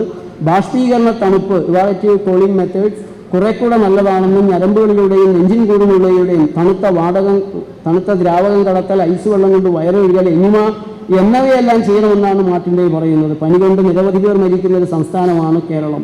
അലോപ്പതി ആശുപത്രികളിലെ നിരവധി ചികിത്സകളിലെ ചികിത്സയ്ക്ക് ശേഷം മരിച്ചിട്ടുള്ള രോഗികളിൽ ഒരാൾക്കെങ്കിലും ഇത്തരമൊരു ശാസ്ത്രീയ ചികിത്സ ഡോക്ടർമാർ നടത്തിയിട്ടുള്ളതായി നിങ്ങൾക്കറിയാമോ? ഇല്ലെങ്കിൽ പനിമരണങ്ങൾ അശാസ്ത്രീയമായ ചികിത്സകളാൽ അലോപ്പതി ഡോക്ടർമാർ നടത്തുന്ന മെഡിക്കൽ കൊലപാതകങ്ങളാണെന്ന് പറയാൻ കഴിയുമോ? പനിക്ക് പാരാസെറ്റമോൾ എന്ന അശാസ്ത്രീയത പറയുന്നവർ പനിക്ക് പട്ടിണി എന്ന് പറയുന്ന പ്രകൃതി ചികിത്സയെ പുച്ഛിക്കും. പക്ഷേ ശരീരത്തിൻ്റെ ഊർജ വിനിമയ ശാസ്ത്രം അറിയാവുന്നവർ അത് ശരിവയ്ക്കും. ശരിയായ ആരോഗ്യശാസ്ത്രം തിരിച്ചറിഞ്ഞ് പാലിക്കും. ശരീരത്തിനുള്ളിലുള്ള അവയവങ്ങളുടെയും കോശങ്ങളുടെയും പ്രവർത്തനങ്ങൾക്കും രക്തസഞ്ചാരത്തിനും തലച്ചോറിൻ്റെ പ്രവർത്തനം, ഹൃദയത്തിൻ്റെ 60% എനർജി, ശരീരം മൊത്തം ഉണ്ടാക്കുന്നതിൽ 60% എനർജി അതിന് വേണം. പുറത്തുള്ള അവയവങ്ങളുടെ പ്രവർത്തനങ്ങൾക്ക് 30 തുടങ്ങി 40% എനർജിയും ഭക്ഷണത്തിൻ്റെ ദഹനത്തിന് 10% എനർജിയുമാണ് വേണ്ടത്. പനിയിൽ വിശ്രമിക്കാനും ഭക്ഷണം കഴിക്കാതിരിക്കാനും ഉപദേശിക്കുന്ന പ്രകൃതി ചികിത്സയുടെ ശാസ്ത്രീയത നിങ്ങൾക്കിവിടെ തിരിച്ചറിയാം. കായിക പ്രവർത്തനങ്ങൾക്ക് മാറ്റിവയ്ക്കുന്ന 30 തുടങ്ങി 40% ഊർജ്ജവും ദഹനത്തിന് വേണ്ടിയുള്ള 10% ഊർജ്ജവും കൂടെ രോഗപ്രതിരോധ ശേഷിയുടെ പ്രവർത്തനങ്ങൾക്ക് നൽകുകയാണ് പ്രകൃതി ചികിത്സയുടെ പനി ചികിത്സയിലെ വിവേകം. പനിയുടെ ലക്ഷണങ്ങൾ കാണുമ്പോൾ തന്നെ ഭക്ഷണം കഴിക്കാതെ വിശ്രമിക്കുക, ധാരാളം വെള്ളം കുടിക്കുക, പച്ചവെള്ളത്തിൽ എരുമയെടുക്കുക തുടങ്ങിയവയാണ് പ്രകൃതി ചികിത്സയുടെ നൂറ്റാണ്ടുകൾ പഴക്കമുള്ള രീതി. പടിഞ്ഞാറൻ വൈദ്യശാസ്ത്ര നിയമങ്ങൾ പ്രകൃതി ചികിത്സാ രീതിയെയാണ് അംഗീകരിക്കുന്നത്. അലോപ്പതിക്കാർ ചെയ്യുന്ന മരുന്ന് പ്രയോഗങ്ങളെ അല്ല. പനി ചികിത്സയെക്കുറിച്ച് അല്പം കൂടെ. പാരാസിറ്റമോൾ കോശങ്ങളുടെ പവർ ഹൗസായ മൈറ്റോകോൺട്രിയയുടെ പ്രവർത്തനത്തെ തടഞ്ഞാണ് ചൂട് കുറപ്പിക്കുന്നത്. ഭക്ഷണത്തിലെ കെമിക്കൽ എനർജിയെ കോശങ്ങൾക്ക് അനുയോജ്യമായ വിധത്തിലാക്കി മാറ്റുന്നതാണ് മൈറ്റോകോൺട്രിയയുടെ പ്രധാന പ്രവർത്തനം. ATP സിന്തസിസ്, മെറ്റബോളിസം നിയന്ത്രിക്കൽ, കോശവളർച്ചയും വിഭജനവും, കോശമരണം, കരളിലെ അമോണിയ നീക്കം ചെയ്യൽ, കോശങ്ങളിലെ കാൽഷ്യം പ്രതിപാലനം, കോശങ്ങളിലെ ഇരുമ്പ് പരിപാലനം, കോശങ്ങളുടെ സന്ദേശങ്ങൾ കൈമാറൽ, സ്റ്റെം സെൽ നിയന്ത്രണം, നാഡീകലകളുടെ വളർച്ചയും വികാസവും എല്ലാം നിയന്ത്രിക്കുന്നത് മൈറ്റോകോൺട്രിയയാണ്. പനി കുറയ്ക്കുന്നതിന് മൈറ്റോകോൺട്രിയയുടെ പ്രവർത്തനം തടയുമ്പോൾ എനർജി ഉൽപ്പാദനം നിൽക്കും എന്നുള്ളത് ശരിയാണ്. പക്ഷെ കോശങ്ങളിലെ ഊർജത്തിൻ്റെ ഉൽപ്പാദനം നിലയ്ക്കുമ്പോൾ ചൂട് കുറയുകയും ചെയ്യും. പക്ഷേ പാരാസിറ്റമോൾ തടയുന്ന മൈറ്റോകോൺട്രിയയുടെ പ്രവർത്തനം പൂർവ്വരൂപത്തിലേക്കാക്കേണ്ടത് ആവശ്യമല്ലേ? അതെപ്പോഴാണ് വീണ്ടും തുടങ്ങേണ്ടത്? തീരുമാനം പാരാസെറ്റമോളിൻ്റേതാണോ അതോ മൈറ്റോകോൺട്രിയയുടെ പ്രവർത്തനത്തെ നിയന്ത്രിക്കുന്ന ഘടകം എന്താണോ അതാണോ ചെയ്യേണ്ടത്? അതെന്താണ്? അതെപ്പോഴാണ് തുടങ്ങേണ്ടത്? അതോ ഡോക്ടറാണോ ഇതൊക്കെ തീരുമാനിക്കേണ്ടത്? പനി എന്ന ശരീരത്തിൻ്റെ ചൂട് കൂട്ടുന്നതിന് മൈറ്റോകോൺട്രിയയ്ക്ക് നിർദ്ദേശം നൽകിയത് ഹൈപ്പോതലാമസ് ഗ്രന്ഥിയാവാം. ഹൈപ്പോതലാമസിന് നിർദ്ദേശം എവിടെ നിന്ന് കിട്ടി? എന്തിനു കിട്ടി? ശരീരത്തിൻ്റെ ആന്തരിക സംവിധാനങ്ങൾ ചൂട് കൂട്ടി പനിയുണ്ടാക്കാൻ തീരുമാനിക്കുന്ന സാഹചര്യം എന്താണ് എന്നറിയില്ല എന്ന് സമ്മതിക്കുന്ന പടിഞ്ഞാറൻ വൈദ്യം കാരണങ്ങൾ അറിയാതെ മൈറ്റോകോൺട്രിയയുടെ പ്രവർത്തനത്തെ തടഞ്ഞ് ചൂട് കുറപ്പിക്കുന്നത് ശാസ്ത്രീയ സമീപനമാണോ? പനിയുടെ പേരിൽ പ്രവർത്തനം തടയുന്നതോടെ മൈറ്റോകോൺട്രിയയുടെ മറ്റു പ്രവർത്തനങ്ങൾ കൂടെ തകരാറാവില്ലേ? കോശ വളർച്ചയും ആശയ കൈമാറ്റങ്ങളും കോശവർണ്ണങ്ങളും എല്ലാം താളം തെറ്റുന്നതോടെ ഗുരുതരമായ തകർച്ചകൾ ശരീരത്തിൻ്റെ പ്രവർത്തനങ്ങളിൽ ഭാവിയിൽ ഉണ്ടാവില്ലേ? പാരാസിറ്റമോളിൻ്റെ പ്രയോഗം നിർത്തുന്നതോടെ മൈറ്റോകോൺട്രിയ പഴയതുപോലെ പ്രവർത്തനം തുടരണമെന്ന് നിർബന്ധമുണ്ടോ? ഓട്ടോമാറ്റിക് സംവിധാനങ്ങളിൽ നടത്തുന്ന ബലപ്രയോഗങ്ങളും ഇടപെടലുകളും ഉണ്ടാക്കുന്ന തകരാറുകൾ ഓട്ടോമാറ്റിക് സംവിധാനങ്ങൾക്ക് ഓട്ടോമാറ്റിക്കായി പരിഹരിക്കാൻ കഴിഞ്ഞില്ല എങ്കിൽ എന്താണ് സംഭവിക്കുക? മെറ്റബോളിക് തകരാറുകൾ, കോശമരണമായ അപ്പോപ്റ്റോസിസിൻ്റെ താളം തെറ്റുന്നതിനാലുള്ള പ്രതിസന്ധികളെല്ലാം കൂടെ പ്രമേഹം, പ്രഷർ, ബ്ലോക്ക്, സ്ട്രോക്ക്, ക്യാൻസർ തുടങ്ങിയ പ്രതിസന്ധികൾ ഉണ്ടാക്കില്ലേ? ഇങ്ങനെയുള്ള ചോദ്യങ്ങളിലൂടെയാണ് ഞാൻ കടന്നു വരുന്നത്. പനിയുടെ സമയത്ത് കൂടുതൽ ചൂടുൽപ്പാദിപ്പിക്കുന്നതും ഊർജം ഉൽപ്പാദിപ്പിക്കുന്നതും ശരിയല്ല എന്ന് തന്നെയാണല്ലോ പടിഞ്ഞാറൻ വൈദ്യം മൈറ്റോകോൺട്രിയ ബ്ലോക്ക് ചെയ്യുന്നതിലൂടെ തെളിയിക്കുന്നത്. നൂറ്റാണ്ടുകളായി പ്രകൃതി ചികിത്സകർ ചെയ്തു വരുന്നതിനെ ശരിവയ്ക്കുകയാണ് തത്വത്തിൽ അലോപ്പതിയും ചെയ്യുന്നത്. പനിക്ക് പട്ടിണി എന്ന പ്രകൃതി ചികിത്സയുടെ നൂറ്റാണ്ടുകളായ തത്വവും പ്രയോഗവും തന്നെയാണ് പടിഞ്ഞാറൻ വൈദ്യം മറ്റൊരു രീതിയിൽ ചികിത്സിക്കുന്നത്. പക്ഷേ അത് അപകടകരമായ വിധത്തിലാണ്. ഭക്ഷണം ദഹിച്ച് രക്തത്തിലൂടെ കോശങ്ങളിലെത്തിയതിന് ശേഷം മൈറ്റോകോൺട്രിയയുടെ പ്രവർത്തനത്തെ തടഞ്ഞ് ഊർജ ഉൽപാദനത്തെ തന്നെ ഇല്ലാതാക്കുന്ന രാസപ്രയോഗമാണോ അതോ ശരീരത്തിന് ഭക്ഷണം നൽകാതിരിക്കുന്ന പ്രകൃതി ചികിത്സാ രീതിയാണോ നല്ലത്? ഏതാണ് സുരക്ഷിതം, ഏതാണ് ശാസ്ത്രീയം? ശരീരത്തിൻ്റെ പ്രതിരോധ പ്രവർത്തനത്തിൽ പനിയുടെ പങ്ക് വ്യക്തമല്ല എന്ന് സമ്മതിക്കുന്നവർക്ക് എങ്ങനെയാണ് രാസവസ്തുക്കളാൽ പനിയെ ഇല്ലാതാക്കുന്ന കടുങ്കൈ പ്രയോഗങ്ങൾ ചെയ്യാൻ കഴിയുന്നത്? പരസ്പരബന്ധിതമായി ശരീരത്തിലെ വ്യവസ്ഥകളും കലകളും കോശങ്ങളും നടത്തുന്ന ജൈവ പ്രവർത്തനങ്ങളിൽ ഇടയ്ക്ക് വെച്ച് തടസ്സങ്ങൾ ഉണ്ടാക്കുന്നത് ഗുരുതരമായ പ്രതിസന്ധികളല്ലേ ഉണ്ടാക്കുന്നത്? ഓരോ വർഷവും 300ഓളം പേർ പനി കൊണ്ട് മരിക്കുന്ന നാട്ടിൽ പനി കൊണ്ട് എല്ലാ രോഗങ്ങളെയും മാറ്റുന്ന പ്രകൃതി ചികിത്സ ഉയർത്തിപ്പിടിക്കുന്ന ഒരു മുദ്രാവാക്യമുണ്ട്. എനിക്ക് പനി തരൂ, ഞാൻ സകല രോഗങ്ങളും മാറ്റിത്തരാം. ഹിപ്പോക്രാറ്റിസിന്റെ യഥാർത്ഥ വൈദ്യശാസ്ത്രം അലോപ്പതിയല്ല, പ്രകൃതി ചികിത്സ തന്നെയാണെന്ന് ഇവിടെ തെളിയുന്നില്ലേ? ചുമയ്ക്കുന്നതും തുമ്മുന്നതും ശ്വാസകോശത്തിൽ നിന്നും മൈക്രോ ഓർഗാനിസങ്ങളെ വായിലൂടെയും മൂക്കിലൂടെയും പുറന്തള്ളാനാണ് എന്ന് പറയുന്ന പ്രസ്കോട്ടിൻ്റെ മൈക്രോബയോളജി ടെക്സ്റ്റ് ബുക്കും 6th edition page 667, McGraw Hill International edition. Antihistamine മരുന്നുകളും ആൻറ്റി ഇൻഫ്ലമേറ്ററി മരുന്നുകളും ഉപയോഗിച്ച് ചുമയെയും തുമ്മലിനെയും തടഞ്ഞു നിർത്തിത്തരുന്ന അലോപ്പതിയും നമ്മുടെ മുന്നിലുണ്ട്. ഏതാണ് ശാസ്ത്രം? മൈക്രോബയോളജി ടെക്സ്റ്റ് ബുക്കാണോ അതോ അതിനെതിരെ പ്രവർത്തിക്കുന്ന അലോപ്പതിയാണോ? ഏതാണ് ശാസ്ത്രം? പനിയിലൂടെ ശരീരത്തിൻ്റെ പ്രതിരോധശേഷി കൂടുകയാണ് എന്ന് വ്യക്തമാക്കുകയാണ് പ്രസ്കോട്ടിൻ്റെ microbiology text book 6th edition page number 698 അതുമുതൽ 703 വരെ. ഏതാണ് ശാസ്ത്രം? പനിയെ പാരാസിറ്റമോൾ നൽകി തോൽപ്പിക്കുന്നതിലൂടെ ശരീരത്തിൻ്റെ പ്രതിരോധ സംവിധാനങ്ങളെ തകരാറിലാക്കുന്ന അലോപ്പതിയാണോ? പനിയിൽ ധാരാളം വെള്ളം കുടിച്ചും ഭക്ഷണം കഴിക്കാതെ ദഹന ഊർജം കൂടെ രോഗപ്രതിരോധ ശേഷിയുടെ പ്രവർത്തനത്തിന് അനുവദിച്ചും വിശ്രമിച്ച് പ്രവർത്തന ഊർജവും രോഗപ്രതിരോധ പ്രവർത്തനത്തിന് നൽകിയും പച്ചവെള്ളത്തിൽ എനിമയെടുത്ത് കെട്ടിക്കിടന്ന ആരോഗ്യ പ്രതിസന്ധി ഉണ്ടാക്കുന്ന അഴുക്കിനെ പുറന്തള്ളാൻ സഹായിക്കുന്ന പ്രകൃതി ചികിത്സയിൽ പനി ഒരനുഗ്രഹമായി മാറുന്നതിനെ ഇനിയെങ്കിലും തിരിച്ചറിയുക. പ്രമേഹം, പ്രഷർ, ഹൃദ്രോഗം, ആസ്തുമ തുടങ്ങി ഓട്ടോ ഇമ്മ്യൂൺ രോഗങ്ങളായ ആർത്രൈറ്റിസിനും ക്യാൻസറിനുമെല്ലാം അലോപ്പതി നടത്തി വരുന്ന ചികിത്സകൾ അബദ്ധങ്ങളാണ്, അപകടങ്ങളാണ്, അശാസ്ത്രീയമാണ്, യുക്തിരഹിതങ്ങളാണ്. പ്രമേഹ രോഗിക്ക് മെറ്റ്ഫോമിൻ, ഗ്ലൈസിഫേജ്, ഗ്ലൈനേസ്, ധ്യാനുമെറ്റ് തുടങ്ങിയ പലതരം മരുന്നുകളാണ് അലോപ്പതി ഡോക്ടർമാർ അതിവിദഗ്ധ പരിശോധനയ്ക്ക് ശേഷം നൽകി വരുന്നത്. ജീവിതകാലം മുഴുവനും ജീവപര്യന്തം ശിക്ഷാവിധിയും നൽകുന്നു. ജീവിതകാലം മുഴുവൻ മരുന്നിൻ്റെയും മരുന്ന് കമ്പനികളുടെയും ആശുപത്രികളുടെയും ഡോക്ടർമാരുടെയും അടിമകളായി അലോപ്പതിയിലെത്തുന്നവർ അധപ്പതിക്കുകയാണ്. പ്രമേഹ രോഗിക്ക് ഷുഗർ കുറയ്ക്കുന്ന മരുന്നുകളാണ് അലോപ്പതിയിൽ നൽകുന്നത്. അതിൻ്റെ ശാസ്ത്രം എന്താണ്? ഷുഗർ കുറയ്ക്കുന്ന ചികിത്സകൾ കൊണ്ട് പ്രമേഹ രോഗിക്ക് എന്ത് പ്രയോജനം? ചികിത്സകർക്ക് രോഗിയെ ജീവിതകാലം മുഴുവൻ ചികിത്സിക്കാം എന്നത് മാത്രമല്ലേ പ്രയോജനം? 5 വർഷം പ്രമേഹത്തിന് കഴിക്കുന്ന മരുന്നുകൾ ബ്ലഡ് പ്രഷർ കൂട്ടുന്ന ദ്രോഹം ചെയ്യുന്നു. ബ്ലഡ് പ്രഷർ മരുന്നുകളും കൂടെ അടുത്ത 5 കൊല്ലം കഴിക്കുന്നതോടെ ഹൃദയത്തിന് കേടുണ്ടാകുന്നു. 3 രോഗങ്ങൾക്കും കൂടെയുള്ള മരുന്നുകൾ അടുത്ത 5 കൊല്ലമാകുമ്പോൾ വൃക്കയും തകരാറിലാക്കുന്നു.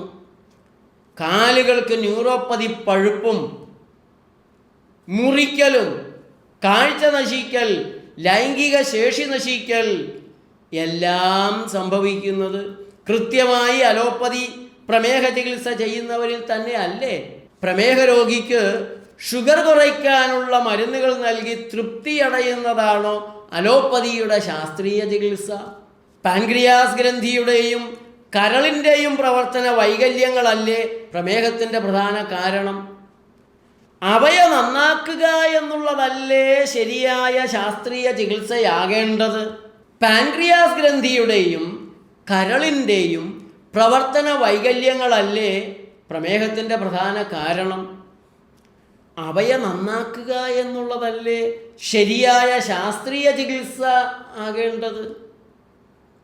അതിനു പകരം കേടുപറ്റിയ പാൻക്രിയാസിനെയും കരളിനെയും അതേപടി തുടരാൻ അനുവദിച്ച് കേടിൻ്റെ ഫലമായി ഉണ്ടാകുന്ന ഇൻസുലിൻ ഉൽപാദനക്കുറവിന് ഗുളിക നൽകി ഷുഗർ കുറയ്ക്കുന്നതും പകരം ഇൻസുലിൻ കുത്തുന്നതും ക്രൈസിസ് മാനേജ്മെൻ്റ് എന്നല്ലാതെ ശരിയായ ചികിത്സയാകുന്നത് എങ്ങനെയാണ്? രക്തത്തിലെ പഞ്ചസാര കോശങ്ങൾക്ക് സ്വീകരിക്കാൻ കഴിയേണ്ടതിന് പകരം രക്തത്തിലെ പഞ്ചസാര കുറയ്ക്കുന്നതിൻ്റെ യുക്തി എന്താണ്? കോശങ്ങൾക്ക് ഈ ഷുഗർ കിട്ടാതെ പട്ടിണിയിലാകുന്നത് കൊണ്ടല്ലേ ഓരോ ഭാഗം മരവിപ്പും അവയവങ്ങളെല്ലാം മോശമാകുകയും ചെയ്യുന്നത്. പ്രമേഹത്തിന് ഇവർ കൊടുക്കുന്ന മരുന്നുകൾ ഷുഗറിനെ കോശങ്ങളിലേക്ക് എത്തിച്ചു കൊടുക്കുകയെങ്കിലും ചെയ്യുമായിരുന്നെങ്കിൽ പിന്നെയും അല്പം കോമൺ സെൻസ് എങ്കിലും ഈ ചികിത്സയിലുണ്ടെന്ന് പറയാൻ പറ്റും.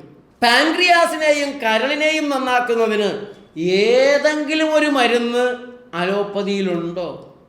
ലോകത്ത് ഏതെങ്കിലും ചികിത്സാ രീതിയിലുണ്ടോ? ഇല്ല എന്നാണ് ഉത്തരം. പ്രകൃതി ചികിത്സകർ മാത്രമാണ് നന്നാക്കിയെടുക്കാമെന്ന് പറയുന്നത്. അതാകട്ടെ ആഹാരമാണ് നിന്റെ ഔഷധം എന്ന ഹിപ്പോക്രാറ്റിസിന്റെ അനുശാസനമാണ്. ഹിപ്പോക്രാറ്റിസിന്റെ ഉപദേശം കൃത്യമായി പാലിക്കുന്നത് അലോപ്പതിക്കാരല്ല, പ്രകൃതി ചികിത്സകരാണ്. ഡു നോ ഹാം എന്ന പടിഞ്ഞാറൻ വൈദ്യഗ്രന്ഥങ്ങളിലെ ആദ്യത്തെ നിർദ്ദേശവും ശരിയായി പാലിക്കുന്നത് അലോപ്പതിക്കാരല്ല, പ്രകൃതി ചികിത്സകരാണ്. Treat no disease, treat the underlying cause എന്നതും പാലിക്കുന്നത് പ്രകൃതി ചികിത്സകരാണ്. അലോപ്പതിക്ക് എന്നും മരുന്ന് പിൻവലിക്കലും നിരോധനവും തന്നെയാണ്. പ്രകൃതി ചികിത്സ എന്ന യഥാർത്ഥ ശാസ്ത്രീയ ചികിത്സയിലാകട്ടെ നൂറ്റാണ്ടുകളായിട്ടും പിൻവലിക്കൽ വേണ്ടതില്ലാത്ത, നിരോധനം വേണ്ടതായി വരാത്ത ശരീര സൗഹൃദ രീതികളാണ്. ആരോഗ്യം, രോഗമുക്തി എന്നിവയിൽ ഓരോ വ്യക്തിക്കും പൂർണ്ണമായ സ്വാതന്ത്ര്യവും സ്വയം പര്യാപ്തതയും പ്രകൃതി ചികിത്സ നൽകുന്നു എന്നുള്ളത് ചെറിയൊരു കാര്യമല്ല. ഒരു യാചകന് പോലും ചെയ്യാൻ കഴിയുന്ന ലാളിത്യവും നിസ്സാര കാര്യമല്ല.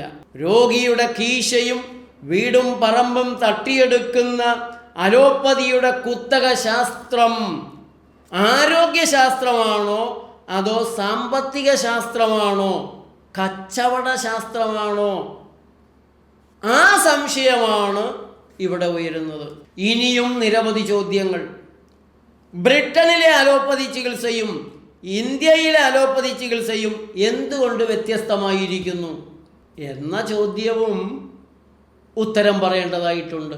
മരുന്നുകൾ നൽകുന്ന ഡോക്ടർമാർ അവയുടെ ദോഷസാധ്യതകളായ കോൺട്രാ ഇൻഡിക്കേഷൻസ്, മരുന്നും മറ്റൊരു മരുന്നുമായുള്ള പ്രതിപ്രവർത്തനത്തിലെ ദോഷസാധ്യതകൾ, മരുന്നിൻ്റെ വിപരീത ഫലങ്ങൾ, മരുന്നുണ്ടാക്കാനിടയുള്ള ഗുരുതരമായ തകരാറുകൾ, മരുന്നും ഭക്ഷണപാനീയങ്ങളുമായി ഉണ്ടാകാനിടയുള്ള പ്രതിപ്രവർത്തന ദോഷങ്ങൾ, ലാബ് ടെസ്റ്റുകളിൽ വരുത്താനിടയുള്ള പ്രതിപ്രവർത്തന ദോഷങ്ങൾ എല്ലാം വിശദമായും വ്യക്തമായും രോഗികളെ പറഞ്ഞു ബോധ്യപ്പെടുത്തേണ്ടതുണ്ട്.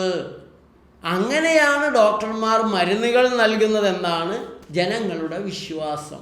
എന്നാൽ അതിന് ഞങ്ങൾ തയ്യാറല്ല എന്നാണ് ഇന്ത്യയിലെ ഡോക്ടർമാർ സുപ്രീം കോടതിയിൽ പറഞ്ഞിട്ടുള്ളത്.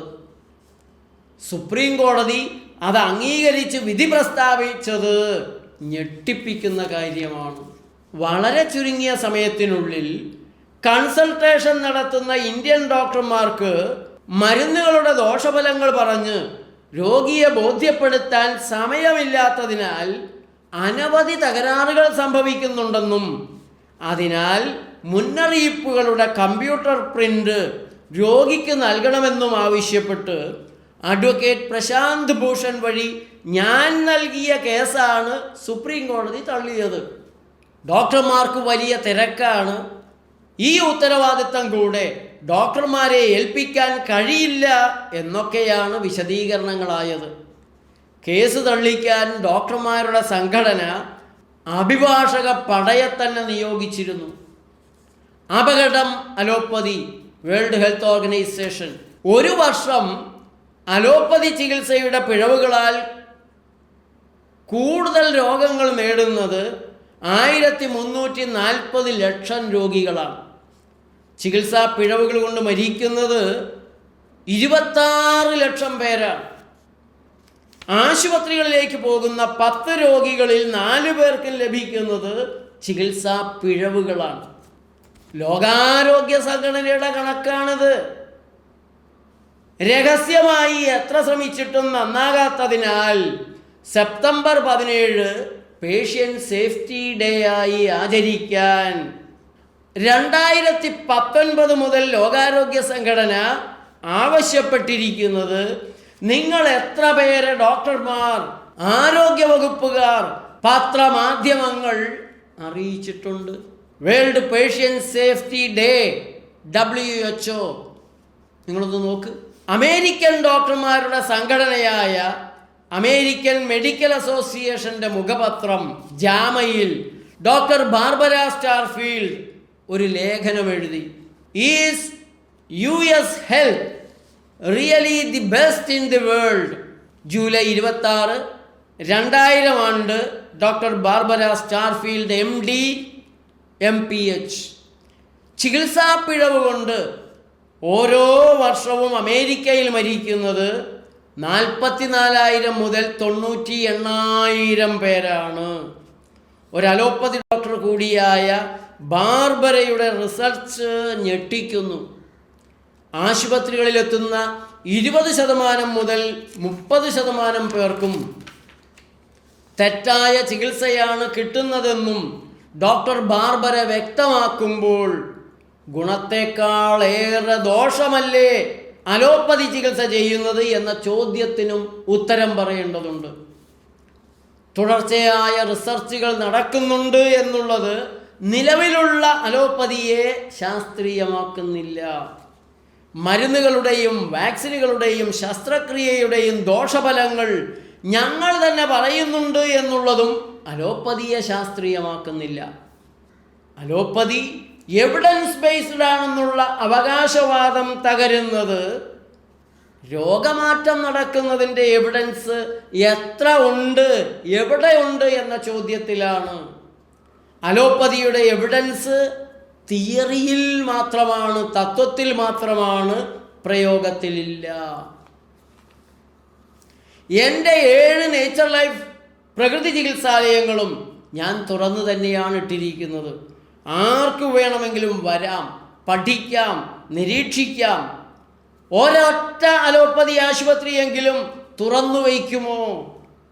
ഒരു താരതമ്യ പഠനത്തിന് ആരെങ്കിലും തയ്യാറാകുമോ? എന്തേ എൻ്റെ ക്ഷണം ആരും സ്വീകരിക്കുന്നില്ല?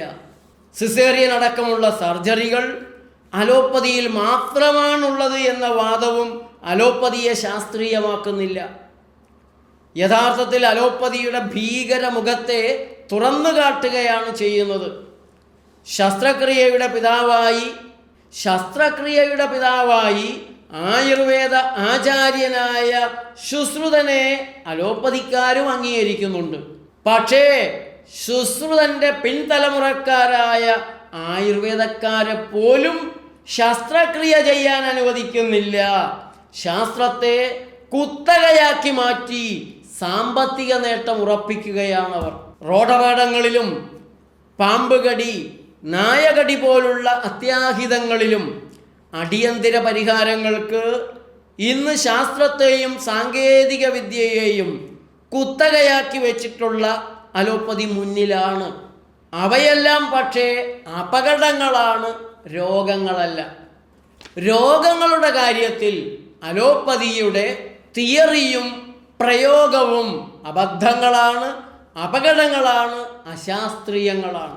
ഇതര ചികിത്സകർക്ക് തൊട്ടുകൂടായ്മയും തീണ്ടിക്കൂടായ്മയും കൽപ്പിച്ച് അകറ്റി നിർത്തിയും ലോകമെമ്പാടുമുള്ള രാജ്യങ്ങളുടെ ഖജനാവ് ഊറ്റിയെടുത്തും ലക്ഷക്കണക്കിന് കോടികൾ ഉപയോഗിച്ച് അലോപ്പതി ഈ മേഖലയിൽ വമ്പിച്ച മാറ്റങ്ങൾ ഉണ്ടാക്കിയിട്ടുണ്ട്.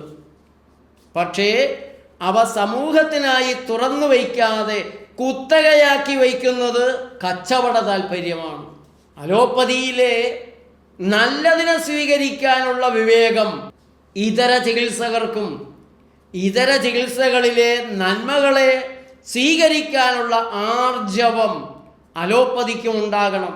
ലക്ഷ്യമാക്കേണ്ടത് തൻ പോരിമയോ സാമ്പത്തിക ലാഭമോ ആകരുത്. ജനനന്മയാവണം, രോഗമില്ലാത്ത സമൂഹമാകണം എല്ലാ ചികിത്സകരുടെയും ലക്ഷ്യമാകേണ്ടത്. ഒരു ദിവസം പട്ടിണി കൊണ്ട് മരിക്കുന്നത് ലോകത്ത് 21,000 പേരാണ്. ഒരാളുടെ ജീവൻ രക്ഷിക്കാൻ എൻ്റെ അടുത്തൊരാൾ വന്നു, കള്ള് കുടിച്ച് ലിവർ പോയിട്ട് 1 കൊല്ലം വരെ നീണ്ടു കഴിഞ്ഞാൽ ലിവർ ട്രാൻസ്പ്ലാന്റ് ചെയ്യാം. കള്ളുകുടിയന്മാരുടെ ലിവർ ഉടനെ ട്രാൻസ്പ്ലാന്റ് ചെയ്തിട്ട് കാര്യമില്ല എന്നുള്ളത് കൊണ്ടുപോയി. അതുകൊണ്ട് 70 ലക്ഷം രൂപയോളം വരും അവിടെയൊക്കെ വീടെടുത്ത് താമസിച്ചൊക്കെ വരുമ്പോൾ. കരൾ ദാനം ചെയ്യുന്നവരിൽ 500 പേരിൽ ഒരാൾ ഉടനടി മരിക്കുമെന്നാണ് മയോ ക്ലിനിക്കിൻ്റെ വെബ്സൈറ്റിൽ ഞാൻ എടുത്തു വെച്ചിട്ടുണ്ട്. അമൃതയിലും ഉണ്ടായിരുന്നു. ഞാനിത് പറയാൻ തുടങ്ങിയ ശേഷം അത് മാറി. കരൾ ദാനം ചെയ്യുന്ന 500 പേരിൽ ഒരാളുടെ മരണം, അവർക്കുണ്ടാകുന്ന ദുരിതങ്ങൾ കുറേ ഞാൻ കണ്ടിട്ടുണ്ട്, എൻ്റെ അടുത്ത് വന്നിട്ടുണ്ട്. കരൾ സ്വീകരിക്കുന്നതിൽ 20% പേർ 2 കൊല്ലത്തിനുള്ളിൽ മരിക്കും. മറ്റൊരു 20% 5 കൊല്ലത്തിനുള്ളിൽ മരിക്കും. ഇത് കരൾ മാറ്റിത്തരാമെന്ന് പറയുന്ന മയോ ക്ലിനിക്കിൻ്റെ അമൃത ഹോസ്പിറ്റലിൻ്റെയൊക്കെ വെബ്സൈറ്റിൽ ഞാൻ കഴിഞ്ഞ മാസം വരെ കണ്ടതാണ്. ഇതാണ് സത്യം. അപ്പോൾ ഏതാണ്ട് 60% ആളുകളെ 5 കൊല്ലത്തിനുള്ളിൽ കൂടുതൽ നീട്ടിയെടുക്കാം. എത്ര ദിവസം? 1 കൊല്ലം എന്ന് പറഞ്ഞാൽ 365. 10 കൊല്ലം ജീവിച്ചാൽ 3650 ദിവസം ജീവിക്കും. എന്ത് കാര്യത്തിനാണ് പലരും ഈ ഏന്തി വലിഞ്ഞ് ഒരു മാസം 30,000 രൂപയുടെ മരുന്ന് കഴിച്ചാൽ ജീവിച്ചിരിക്കാം? ഫാർമസ്യൂട്ടിക്കൽ ഇൻഡസ്ട്രിക്കല്ലാതെ ഇങ്ങനെ ജീവിച്ചിരിക്കുന്നത് കൊണ്ട് പ്രയോജനം നിങ്ങൾക്കുണ്ടെന്ന് ദോഷത്തേക്കാൾ കൂടുതൽ മെച്ചം കിട്ടുമെങ്കിൽ മരുന്ന് ഉപയോഗിക്കാവുന്നതാണ് മോഡേൺ മെഡിക്കൽ സയൻസിൽ പഠിപ്പിക്കുന്നത്. അതുപോലെ ഇയാൾ ഇപ്പം ചത്തുപോകാതെ 10 ദിവസം കൂടെ ജീവിച്ചിരുന്നാൽ എന്തെങ്കിലും ഗുണം ഈ പ്രകൃതിക്കും ഭൂമിക്കും കുടുംബത്തിനും ഇയാൾക്കും ഉണ്ടാകുമെന്നാണെങ്കിൽ നമ്മളിപ്പോൾ അംഗീകരിച്ചില്ലെങ്കിലും ഇതൊന്നും നടക്കാതിരിക്കില്ല. It's a big business. ഈയിടയ്ക്ക് എറണാകുളത്ത് ആത്മഹത്യ ചെയ്ത ഡോക്ടറുടെ പ്രതിമാസ ശമ്പളം 50 ലക്ഷം രൂപയാണ്. 50 ലക്ഷം രൂപ ഒരു ആശുപത്രിയിൽ നിന്ന് ഡോക്ടർ, സർജനാണ്, കിഡ്നി മാറ്റിൽ. അതിൽ എന്തോ ഗുരുതരമായ പാളിച്ചയുണ്ട്. സെപ്റ്റംബർ 17 പേഷ്യൻ്റ് സേഫ്റ്റി ഡേ ആയിട്ട് ആചരിക്കാൻ ലോകാരോഗ്യ സംഘടന, അത് ഞാൻ വായിച്ചിരുന്നെങ്കിൽ പറയുമായിരുന്നു. 1 കൊല്ലം ലോകത്ത് ചികിത്സാ പിഴവ് കൊണ്ടും 1340 ലക്ഷം പേർക്ക് ഗതികേടുണ്ടാകുന്നു. ചികിത്സാ പിഴവ് കൊണ്ട് ഡോക്ടർമാർ കെയർഫുള്ളായിട്ട് കൊടുക്കുന്ന ചികിത്സ എല്ലാം കൂടി ഉൾപ്പെടെ 26 ലക്ഷം പേരാണ് മരിക്കുന്നത്. കോവിഡിൽ 1 കൊല്ലം മരിച്ചതിനേക്കാൾ കൂടുതൽ. കോവിഡ് വന്നപ്പോൾ ആശുപത്രിയെല്ലാം അടച്ചിടുകയായിരുന്നു. ഈ പകർച്ചവ്യാധിയെക്കുറിച്ച് പറയുമ്പോൾ ഏത് പകർച്ചവ്യാധി വന്നാലും ആശുപത്രിയൊക്കെ അടച്ചിട്ടിട്ട് ഡോക്ടർമാർ ആ വേദിയിൽ ഉണ്ടായിട്ടില്ല. കോവിഡിൻ്റെ സമയത്ത് നമ്മളെ രോഗാണുക്കളായിട്ട് പേടിച്ച് നമ്മളെ അകറ്റിയിരുത്തി ആശുപത്രി തുറന്നില്ലല്ലോ, അങ്ങോട്ട് കയറാൻ പറ്റില്ലായിരുന്നല്ലോ. പിന്നെ കോവിഡ് ഞങ്ങളാണ് തീർത്തതെന്നൊക്കെ പറയുന്നിടത്ത് നിങ്ങൾ ചിന്തിക്കുക. ആശുപത്രിയിലേക്ക് പോകുന്ന 10-ൽ 4 പേർക്കും ചികിത്സാ പിഴവാണ് കിട്ടുന്നതെന്ന് പറയുന്നത് ഞാനല്ല, ലോകാരോഗ്യ സംഘടനയാണ്. World health patient safety day September, നിങ്ങൾ ഇപ്പോൾ തന്നെ വേൾഡ് ഹെൽത്ത് ഓർഗനൈസേഷൻ എടുത്ത് നോക്കുക. AMAയുടെ അമേരിക്കൻ മെഡിക്കൽ അസോസിയേഷൻ്റെ മുഖപത്രമായ ജാമയിൽ ഡോക്ടർ ബാർബര സ്റ്റാർഫീൽഡ് ഒരു ലേഖനം എഴുതി, is US health really the best in the world. ഒരു കൊല്ലം അമേരിക്കയിൽ ഡോക്ടർമാരുടെ കൈപ്പിഴ കൊണ്ട് തെറ്റായ മരുന്ന് സർജറി 44,000 തുടങ്ങി 98,000 രോഗികൾ മരിക്കുന്നു ചികിത്സാ പിഴവ് കൊണ്ട്, മരുന്നുകളുടെ തകരാറുകൾ കൊണ്ട്. 20% തുടങ്ങി 30% ആശുപത്രിയിൽ എത്തുന്നവർക്ക് ചികിത്സാ പിഴവ് കിട്ടുന്നു അമേരിക്കയിൽ.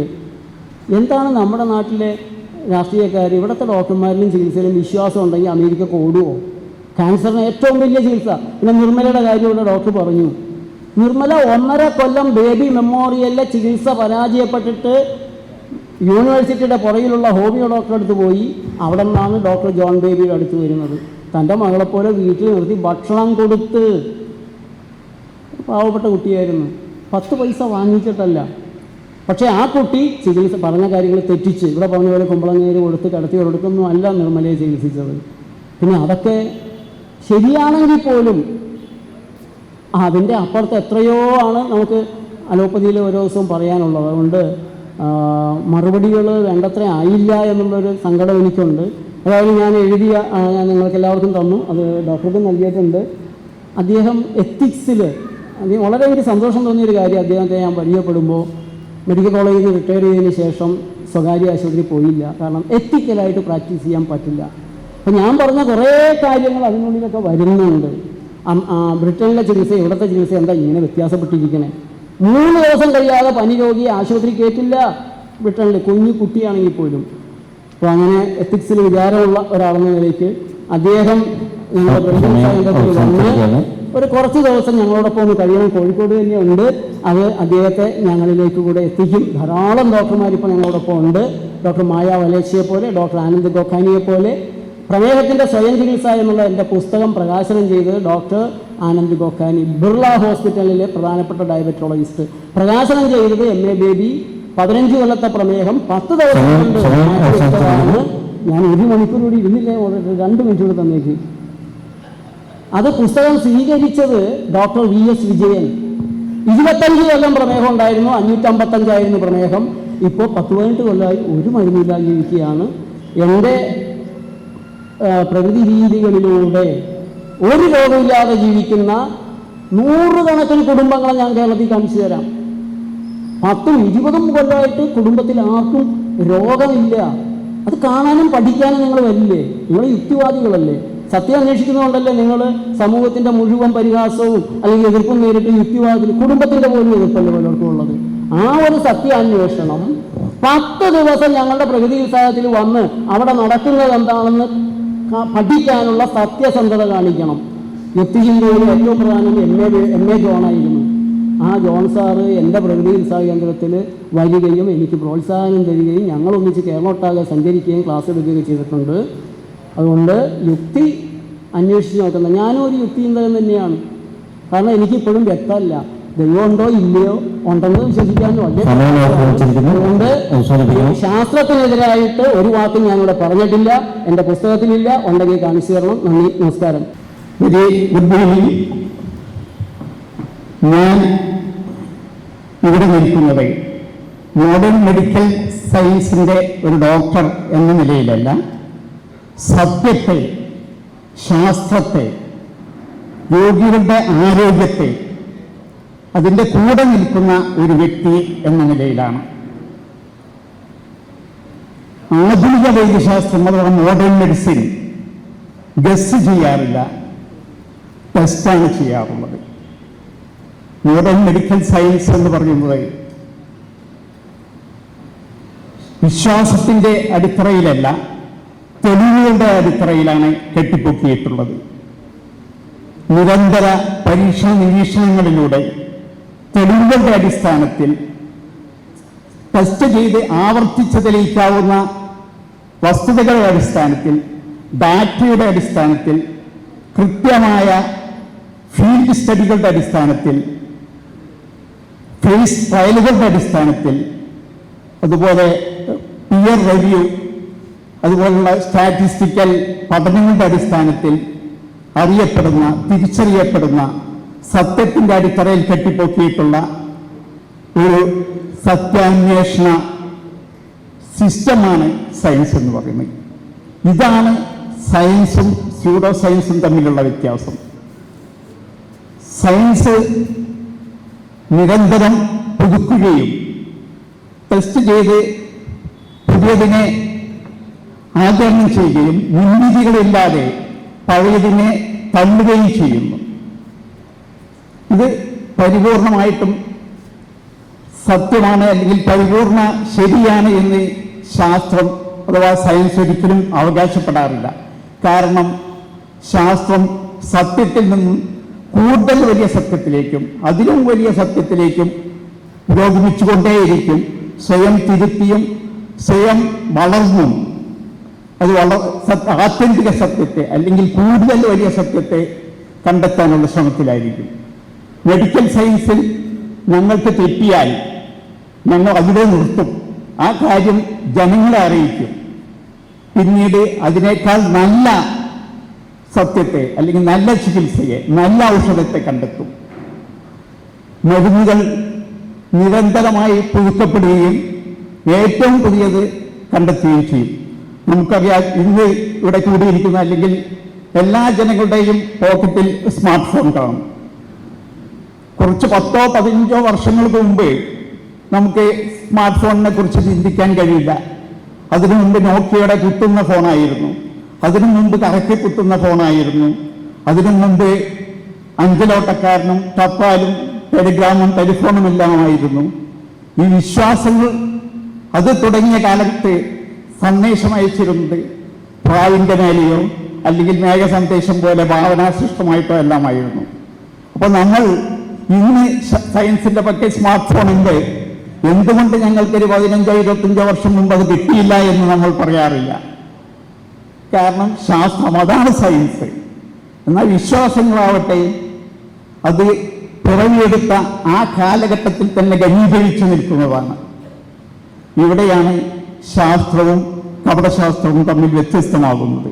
കപട ചികിത്സകൾ അവർക്ക് തെറ്റുപറ്റിയാൽ കുറ്റം രോഗിയുടേതാണ്, അല്ലെങ്കിൽ രോഗിയുടെ ചികിത്സയിലെ പിഴവ് മൂലമാണ്, രോഗിയുടെ ആഹാരത്തിലെ പിഴവ് മൂലമാണ്, അല്ലെങ്കിൽ രോഗിയുടെ അരി ഒടുങ്ങി അയാളുടെ പ്രാണക്ഷയം സാധിച്ചു എന്നാണ് അവർ സ്വയം സമാധാനിക്കുകയും രോഗികളെയും ബന്ധുക്കളെയും സമാധാനിപ്പിക്കുകയും ചെയ്യുന്നത്.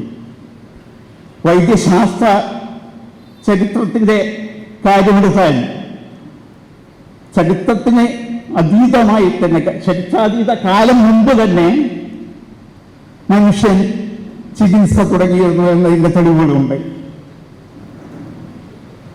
കാരണം 50,000 മുതൽ 12,000 കൊല്ലങ്ങൾക്ക് വർഷം മുമ്പ് വരെ മനുഷ്യവാസം സംഭവിച്ചിരുന്ന, മനുഷ്യന്റെ ഗുഹാമനുഷ്യർ താമസിച്ചിരുന്ന ഗുഹകളിൽ നിന്നും ചില പച്ചമരുന്നുകളുടെയും അതുപോലെ മറ്റു ചില ചികിത്സകളുടെയും തെളിവുകൾ, ചരിത്ര ശേഷിപ്പുകൾ, പുരാവസ്തു ശേഖരങ്ങൾ നമുക്ക് ലഭിച്ചിട്ടുണ്ട്. കാരണം ഇതൊരു യാരോ പ്ലാന്റ് എന്ന് പറയുന്ന ഒരു സസ്യമാണ്, ഗുഹാമനുഷ്യൻ ചികിത്സയ്ക്കായി ഉപയോഗിച്ചിരുന്ന സസ്യമാണ്. ഇതുപോലുള്ള ചെടികൾ ഈ 50,000-10,000 വർഷങ്ങൾക്ക് മുമ്പ് മനുഷ്യൻ ചികിത്സയ്ക്കായി ഉപയോഗിച്ചിരുന്ന ഇത്തരം സസ്യങ്ങളും സസ്യഭാഗങ്ങളുമെല്ലാം ഇന്നും മനുഷ്യൻ ഉപയോഗിക്കുക എന്ന് പറയുന്നത് അത്ഭുതാവഹമാണ്. അത്ഭുതാവഹം മാത്രമല്ല, അതൊരു മനുഷ്യരാശിയെ ബാധിച്ചിരിക്കുന്ന ദുരന്തം കൂടിയാണ് എന്ന് നമുക്ക് പറയേണ്ടിയിരിക്കും. കാരണം ശാസ്ത്രം എത്ര ഗതിവേഗത്തിൽ മുന്നോട്ട് കുതിച്ചാലും മനുഷ്യന്റെ ആ വിശ്വാസം അത് അവന്റെ ആ പൂർവിക ആ പ്രിമിറ്റീവ് അവസ്ഥയിൽ അവനെ കെട്ടിയിടുന്ന സാഹചര്യമാണ് നിലനിൽക്കുന്നത്. പഴയകാലത്ത് ഈ വിശ്വാസ ചികിത്സകൾ പലപ്പോഴും ചെയ്തിരുന്നത് മതപുരോഹിതരോ മന്ത്രവാദികളോ ആയിരുന്നു. അത്തരം ചികിത്സിക്കുന്ന വൈദ്യന്മാരായ മന്ത്രവാദികളെ ഷാമനുകൾ എന്നാണ് അറിയപ്പെട്ടിരുന്നത്. രോഗം വിശ്വാസ ചികിത്സകളുടെ അടിസ്ഥാനം ആയ രോഗകാരണം ദൈവകോപം, അല്ലെങ്കിൽ സർപ്പകോപം, അല്ലെങ്കിൽ ഭൂതപ്രേത പിശാചുബാധ എന്നെല്ലാമുള്ള സങ്കല്പങ്ങളായിരുന്നു. ഈ ചിത്രത്തിൽ കാണുന്നത് ഒരു ഷാമൻ എന്ന മന്ത്രവാദി ചികിത്സകൻ ഒരു കുട്ടിയെ ബാധിച്ചിരിക്കുന്ന രോഗകാരണമായ ഭൂതത്തെ പുറത്താക്കുന്നതിനുള്ള ആവാഹന പ്രക്രിയ ചെയ്യുന്ന അതിൻ്റെ ഒരു ചിത്രമാണ്. വൈദ്യശാസ്ത്ര ചരിത്രം എന്നത് മാനവ സംസ്കാരത്തിൻ്റെ ചരിത്രം തന്നെയാണ് എന്ന് പറഞ്ഞത് ഹെൻറി സീജറി എന്ന വൈദ്യശാസ്ത്ര ചരിത്രകാരനാണ്. വൈദ്യശാസ്ത്ര ചരിത്രം രേഖപ്പെടുത്ത ചരിത്രം നമ്മൾ എടുക്കുകയാണെങ്കിൽ BC 3500 മുതൽ AD 500 വരെ കാലത്ത് നീണ്ടു നിൽക്കുന്ന അതിനെയാണ് നമ്മൾ പ്രിമിറ്റീവ് മെഡിസിൻ അഥവാ പ്രാചീന വൈദ്യം എന്ന് പറയുന്നത്. ഇവിടെ എല്ലാ പ്രിമിറ്റീവ് വൈദ്യങ്ങളും സർവ പ്രാചീന സംസ്കാരങ്ങളും ലോകത്ത് നിലനിന്നിരുന്ന എല്ലാ നദീതട സംസ്കാരങ്ങളിലും അവരുടേതായ ചികിത്സാ രീതികൾക്ക് രൂപം കൊടുത്തിരുന്നു. എന്നാൽ ഈ ചികിത്സാ രീതികളെല്ലാം തമ്മിൽ സമാനമായ അന്തർധാരകളുണ്ട്. കാരണം എല്ലാ ചികിത്സാ രീതികളും രോഗകാരണം ദൈവത്തിൻ്റെ കോപമായിട്ടോ അല്ലെങ്കിൽ ശാപമായിട്ടോ അല്ലെങ്കിൽ പ്രകൃതിയിലുണ്ടാവുന്ന മാറ്റങ്ങൾ മൂലമോ അല്ലെങ്കിൽ മനുഷ്യപ്രകൃതിയിലുണ്ടാവുന്ന ആ പ്രഭാവത്തിൻ്റെ അല്ലെങ്കിൽ ശരീരത്തിലുണ്ടാവുന്ന ദ്രവങ്ങളുടെ ചില സാങ്കല്പിക ദ്രവങ്ങളുടെ ബാലൻസിലുണ്ടാവുന്ന തകരാറ് മൂലമോ ആണ് എന്നാണ് സങ്കല്പനം ചെയ്തിരുന്നത്. അതുകൊണ്ട് തന്നെ വ്യത്യസ്ത സംസ്കാരങ്ങൾ പ്രത്യക്ഷത്തിൽ വ്യത്യസ്തമായ പലതരം ചികിത്സാ രീതികൾക്കും രൂപം കൊടുത്തു. 3500 BC നിലനിന്നിരുന്ന മെസപ്പൊട്ടേമിയൻ സംസ്കാരത്തിൻ്റെ ചികിത്സയാണ് മെസപ്പൊട്ടേമിയൻ വൈദ്യം. അവർ ചികിത്സകരായിട്ട് മതപുരോഹിതർ തന്നെയായിരുന്നു വൈദ്യന്മാരായി ഉണ്ടായിരുന്നത്. അസു, ബാരു, അഷിപ്പു തുടങ്ങിയ പേരിലാണ് അവർ അറിയപ്പെട്ടിരുന്നത്. അവരും മത അനുഷ്ഠാനങ്ങളോ ആചാരങ്ങളോ ബാധൊഴിപ്പിക്കൽ പോലുള്ള കർമ്മങ്ങളോ അതുപോലെ ചില ഹെർബുകൾ, ചില പച്ച സസ്യങ്ങളുടെ നീരുകൾ, വേരുകൾ മുതലായവയൊക്കെ ആയിരുന്നു ഔഷധമായി രോഗികൾക്ക് നൽകിയിരുന്നത്. സുമേരിയൻ സംസ്കാരത്തിൻ്റെ ചികിത്സാ രീതിയാണ് 3000 BC അതിന് തുടക്കം കുറിച്ചത്. അതുപോലെ ബാബിലോണിയൻ സംസ്കാരത്തിൻ്റെ ഭാഗമായി ബാബിലോണിയൻ വൈദ്യം നിലനിന്നു. അവർ ഏറ്റവും പ്രധാനപ്പെട്ട ഒരു പുസ്തകം ഇന്ന് ലഭ്യമായിട്ടുണ്ട്. ബാബിലോണിയൻ ഡയഗ്നോസ്റ്റിക് ഹാൻഡ് ബുക്ക് എന്നൊരു പുസ്തകത്തിൻ്റെ ആ ഗ്രന്ഥത്തിൻ്റെ രേഖകൾ, അതിൻ്റെ ചരിത്രശേഷിപ്പുകൾ നമുക്ക് ലഭിച്ചിട്ടുണ്ട്. ഈജിപ്ഷ്യൻ സംസ്കാരത്തിൻ്റെ ഭാഗമായ വൈദ്യം ആണ് ഈജിപ്ഷ്യൻ വൈദ്യം. അത് വളരെയേറെ കാലം നിലനിന്ന ഒരു ചികിത്സാ രീതിയാണ്.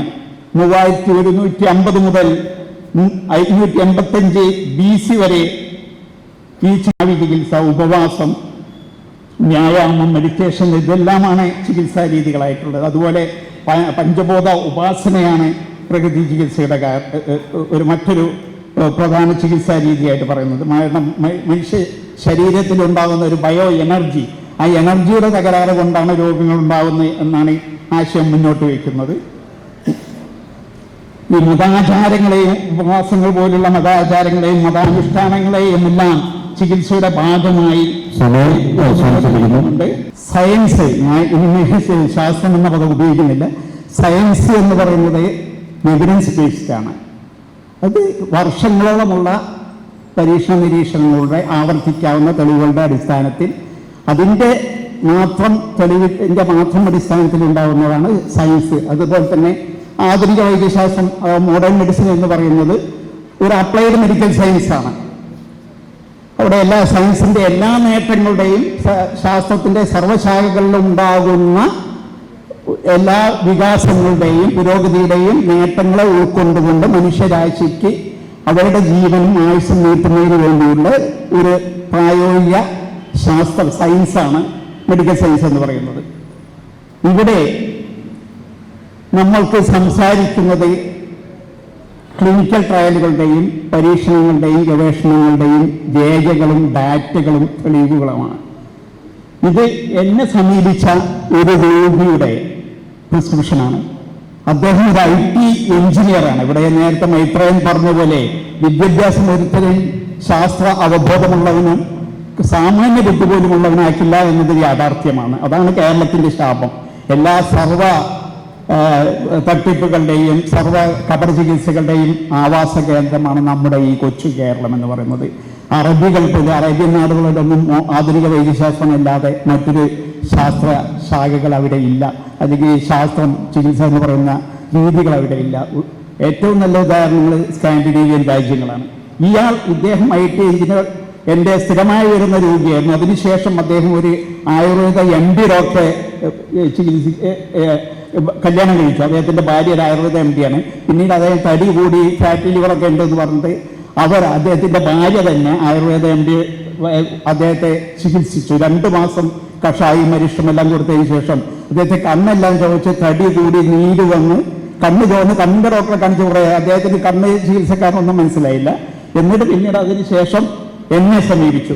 അപ്പോൾ നോക്കുമ്പോൾ അദ്ദേഹത്തിന് തൈറോയ്ഡ് കൂടിയതിൻ്റെയും കിഡ്നി ലിവറിനെയൊക്കെ ബാധിച്ചതിൻ്റെ എല്ലാ ലക്ഷണങ്ങളും ഉണ്ട്. എല്ലാ പരിശോധനകളും നടത്തി ഏറ്റവും നല്ല അംഗീകാരമുള്ള വളരെ കൃത്യതയോടുകൂടി ചെയ്യുന്ന ലാബാണ്. മാത്രമല്ല എനിക്ക് ഈ ലാബുമായിട്ട് യാതൊരു അസോസിയേഷനും ഇല്ല. ഞങ്ങൾ ഒരു മരുന്ന് കമ്പനികളുമായിട്ട് ആരെയും ഒരു കൂട്ടും കൂടാറില്ല. പ്രിസ്ക്രിപ്ഷൻ ഞാൻ ഡോക്ടറായത് മുതൽക്ക് സ്വന്തം കാശ് എടുത്തുകൊണ്ട് അച്ചടിക്കുകയല്ലാതെ ഒരു ഔദാര്യങ്ങളും പറ്റാറില്ല. മാത്രമല്ല അവരോട് മറ്റുള്ള ചികിത്സാ കേന്ദ്രങ്ങളോട് രോഗിക്ക് മാക്സിമം കൊടുക്കാൻ പറയുകയാണ് ചെയ്യാറ്. അവരുടെ ആ ലാബിലൊക്കെ എൻ്റെ പേര് അവിടെ രജിസ്റ്റേർഡ് ആണ്.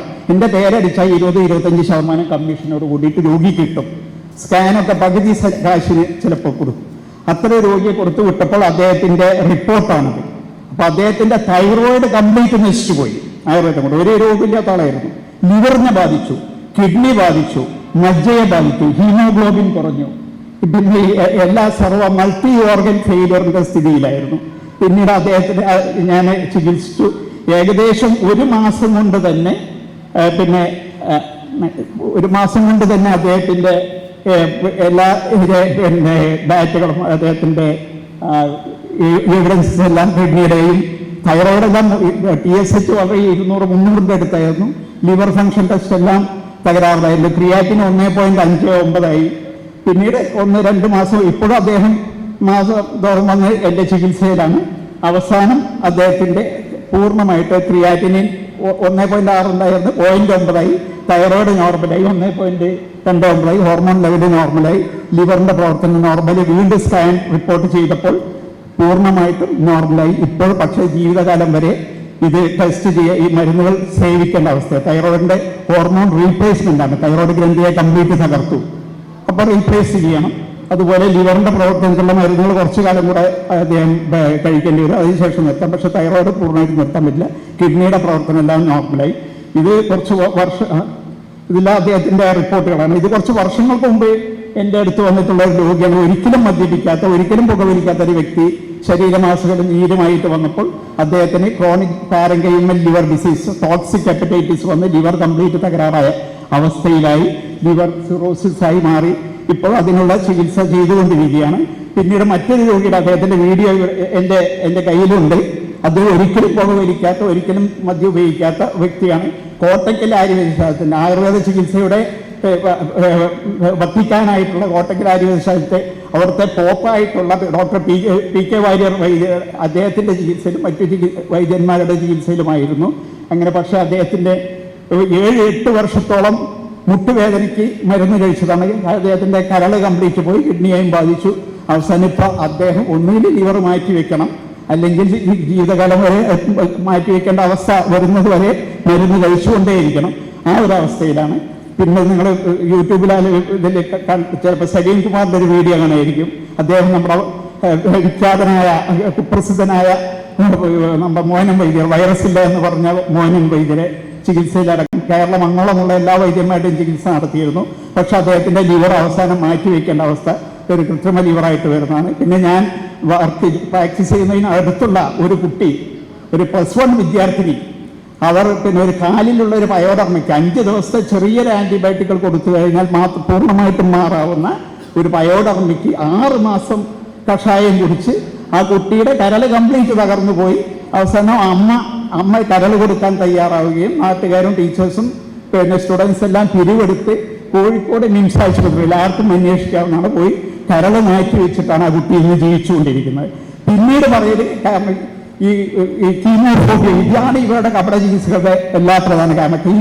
കെമിക്കൽ എന്ന് പറഞ്ഞാൽ അത് കൃത്യമായിട്ടുണ്ടാക്കുന്നതാണെന്നും മറ്റ് മനുഷ്യ ശരീരം പ്രകൃതിയെല്ലാം നാച്ചുറലായി ദൈവം തന്നതാണ് എന്ന ആ വിശ്വാസത്തിൻ്റെ അടിസ്ഥാനത്തിലാണ്. പക്ഷേ ഈ പ്രപഞ്ചം മുഴുവൻ, മനുഷ്യ ശരീരം മുഴുവൻ, പ്രകൃതിയിലുള്ള സർവ്വ ജീവജാലങ്ങളും ഈ 118 മൂലകങ്ങളുള്ള കെമിക്കൽസാണ്. നമ്മൾ കുടിക്കുന്ന വെള്ളം ഡൈഹൈഡ്രജൻ മോണോക്സൈഡാണ്.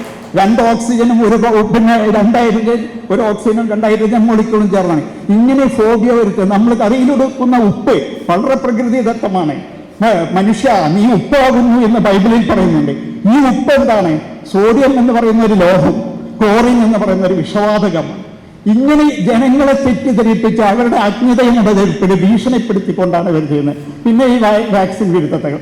പിന്നീട് പറയുന്ന ഇവർ ഏതെങ്കിലും ഒരു സങ്കീർണത കൊണ്ടുള്ള മരണം അല്ലെങ്കിൽ അപകട മരണം കൊണ്ട് ഉള്ള മരണത്തിന് ഈ മോഡേൺ മെഡിസിനെ, അലോപ്പതി എന്ന വാക്ക് ഉപയോഗിക്കരുത് എന്നാണ് ഞാൻ അപേക്ഷിക്കുകയാണ്. മോഡേൺ മെഡിസിന് പക്ഷേ എത്ര കോടി ജനങ്ങളെ അവരുടെ ജീവൻ രക്ഷിച്ചു അതെന്നല്ല പറയാം. ഒരു വിമാനമുണ്ടായാലും വിമാനം തകർന്നാൽ ഇത്ര പേർ മരിച്ചു. അതുകൊണ്ട് വിമാനം നിരോധിക്കണം, വിമാനം മുഴുവൻ മോശമാണ്, റോഡ് ക്രോസ് ചെയ്ത് എടുത്ത വണ്ടികളും റോഡുകളും നിരോധിക്കണം എന്ന് പറയുന്ന ബാലിശമായ അത്തരം ആരോപണങ്ങൾ വെറുതെ മറ്റുള്ളവരെ കണ്ണടപ്പിക്കാൻ വേണ്ടി അല്ലെങ്കിൽ കാതരിപ്പിക്കാൻ വേണ്ടി പറയുന്നതാണ്. കാരണം അവർ ചെയ്യേണ്ടത്, അവർ തെളിവുകൾ കൊണ്ടുവരട്ടെ. അവർക്ക് നല്ല പാർശ്വഫലങ്ങളില്ലാത്ത ചികിത്സകളുണ്ടെങ്കിൽ തെളിവുകൾ കൊണ്ടുവരൂ. ഞങ്ങളത് അനുകൂലമാണ്. ശാസ്ത്രത്തിന് മുൻവിധികളില്ല, ദുശാഠ്യങ്ങളില്ല. 2 ശാസ്ത്രജ്ഞന്മാർ തമ്മിൽ ഒരിക്കലും പോരടിക്കാറില്ല. ന്യൂട്ടനെ ഐൻസ്റ്റീൻ തിരുത്തും, ഐൻസ്റ്റീനെ പിന്നെ സ്റ്റീഫൻ ഹോക്കിങ്ങും അതുപോലുള്ള മറ്റു ശാസ്ത്രജ്ഞന്മാരും തിരുത്തും. അങ്ങനെയാണ് സയൻസ് വളരുന്നത്. ആധുനിക വൈദ്യശാസ്ത്രത്തിൽ പുതിയ പുതിയ കണ്ടെത്തലുകൾ വന്നുകൊണ്ടിരിക്കുകയാണ്. മനുഷ്യന്റെ ആയുസ് 200 വർഷം വരെ കൂട്ടാനുള്ള ആയുസ്സുണ്ട്. ഇന്ന് ദൈവത്തിനൊന്നും റോളില്ല.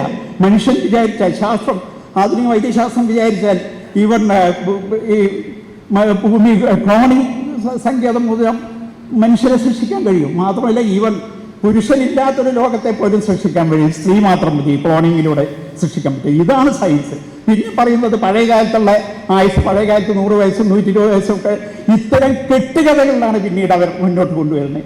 ഇതിനുള്ള ഉദാഹരണമാണ് നെക്സ്റ്റ് സയൻസ്.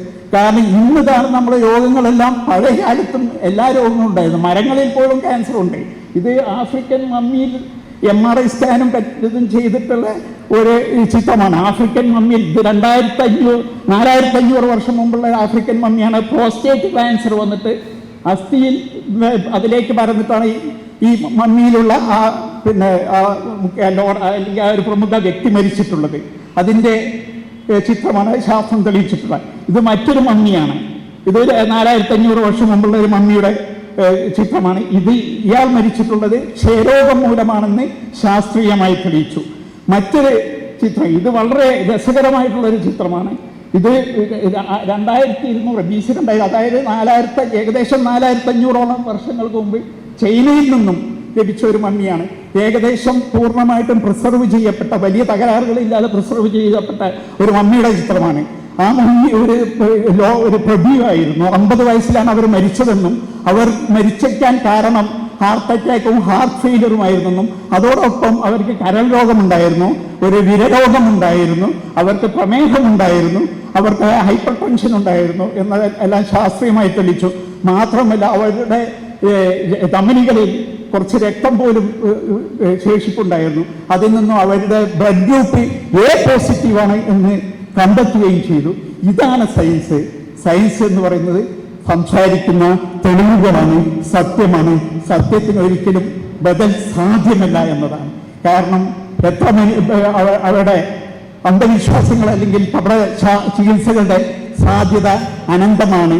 അത് മസ്തിഷ്കം ഉപയോഗിക്കാത്തവരുടെ എത്രമാത്രം എണ്ണമുണ്ട്, യുക്തിരാഹിതരായിട്ടുള്ളവരുടെ എത്ര എണ്ണമുണ്ട്, അത്രയധികം വിശ്വാസങ്ങളുണ്ടാകും, അത്രയധികം വിശ്വാസശാസ്ത്രങ്ങളുണ്ടാകും. കാരണം ഹരാരി പറഞ്ഞതുപോലെ വിശ്വാസം കഥകളും കെട്ടുകഥകളും പടയ്ക്കാനും അത് പടച്ചുവിടാനും പ്രചരിപ്പിക്കാനും അതേപോലെ വിശ്വസിക്കാനുമുള്ള ഒരു കഴിവ് മനുഷ്യന്റെ സ്വാഭാവിക കഴിവാണ്. ഈ കഴിവിനെ അതിജീവിക്കണമെങ്കിൽ ചെറുപ്പത്തിലെ നമ്മൾ ശാസ്ത്രം പഠിക്കണം, ശാസ്ത്ര അവബോധം തിരിച്ചറിയണം. അത്തരം ഒരു സമൂഹത്തിൽ മാത്രമേ ഇതിനെയെല്ലാം നമുക്ക് ചെറുക്കാനാവൂ. അതിനുള്ള ഏറ്റവും നല്ല ഉദാഹരണം സ്കാൻഡിനേവിയൻ രാജ്യങ്ങളാണ്. സോഷ്യലിസവും സമാധാനവും സമത്വവും എല്ലാം നടമാടുന്ന സോഷ്യലിസ്റ്റ് രാജ്യങ്ങളിൽ അവിടെ ജയിലുകളില്ല, പോലീസുകാരില്ല, പട്ടാളങ്ങളില്ല. അവിടെ മനുഷ്യർ വീടുകൾ പോലും കൂട്ടാതെ അത്രയും സമാധാനത്തോടെ ജീവിക്കുന്നത്. കാരണം 16 വയസ്സ് വരെ സ്കാൻഡിനേവിയൻ രാജ്യങ്ങളിൽ ശാസ്ത്രം മാത്രം പഠിക്കുകയാണ്. മതം ആരെങ്കിലും പഠിപ്പിച്ചു കഴിഞ്ഞാൽ അവരെ പാരൻസിനെ പിടിച്ച് ജയിലിലിടും. അവരുടെ മതഗ്രന്ഥങ്ങളുടെ മേൽ it is injurious to health, keep away from children, കുട്ടികൾക്ക് കിട്ടാത്തിടത്ത് വെക്കുമെന്ന് എഴുതി വെക്കണം. അത്തരം രാജ്യങ്ങളാണ് സമാധാനമുണ്ടാവൂ. മനുഷ്യ സമൂഹം ത്തിലുള്ള ഇന്ന് നടമാടുന്ന എല്ലാ കലഹങ്ങൾക്കും കലാപങ്ങൾക്കും ദുരിതങ്ങൾക്കും ഒരേ ഒരു കാരണം വിശ്വാസം മാത്രമാണ്.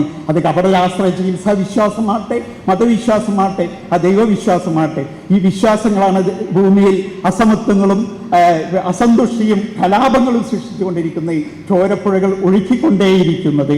ഇതിനുള്ള ഒരേ ഒരു മറുപടി സയൻസ് മാത്രമാണ്, സയൻസ് മാത്രമാണ്. നന്ദി, നമസ്കാരം.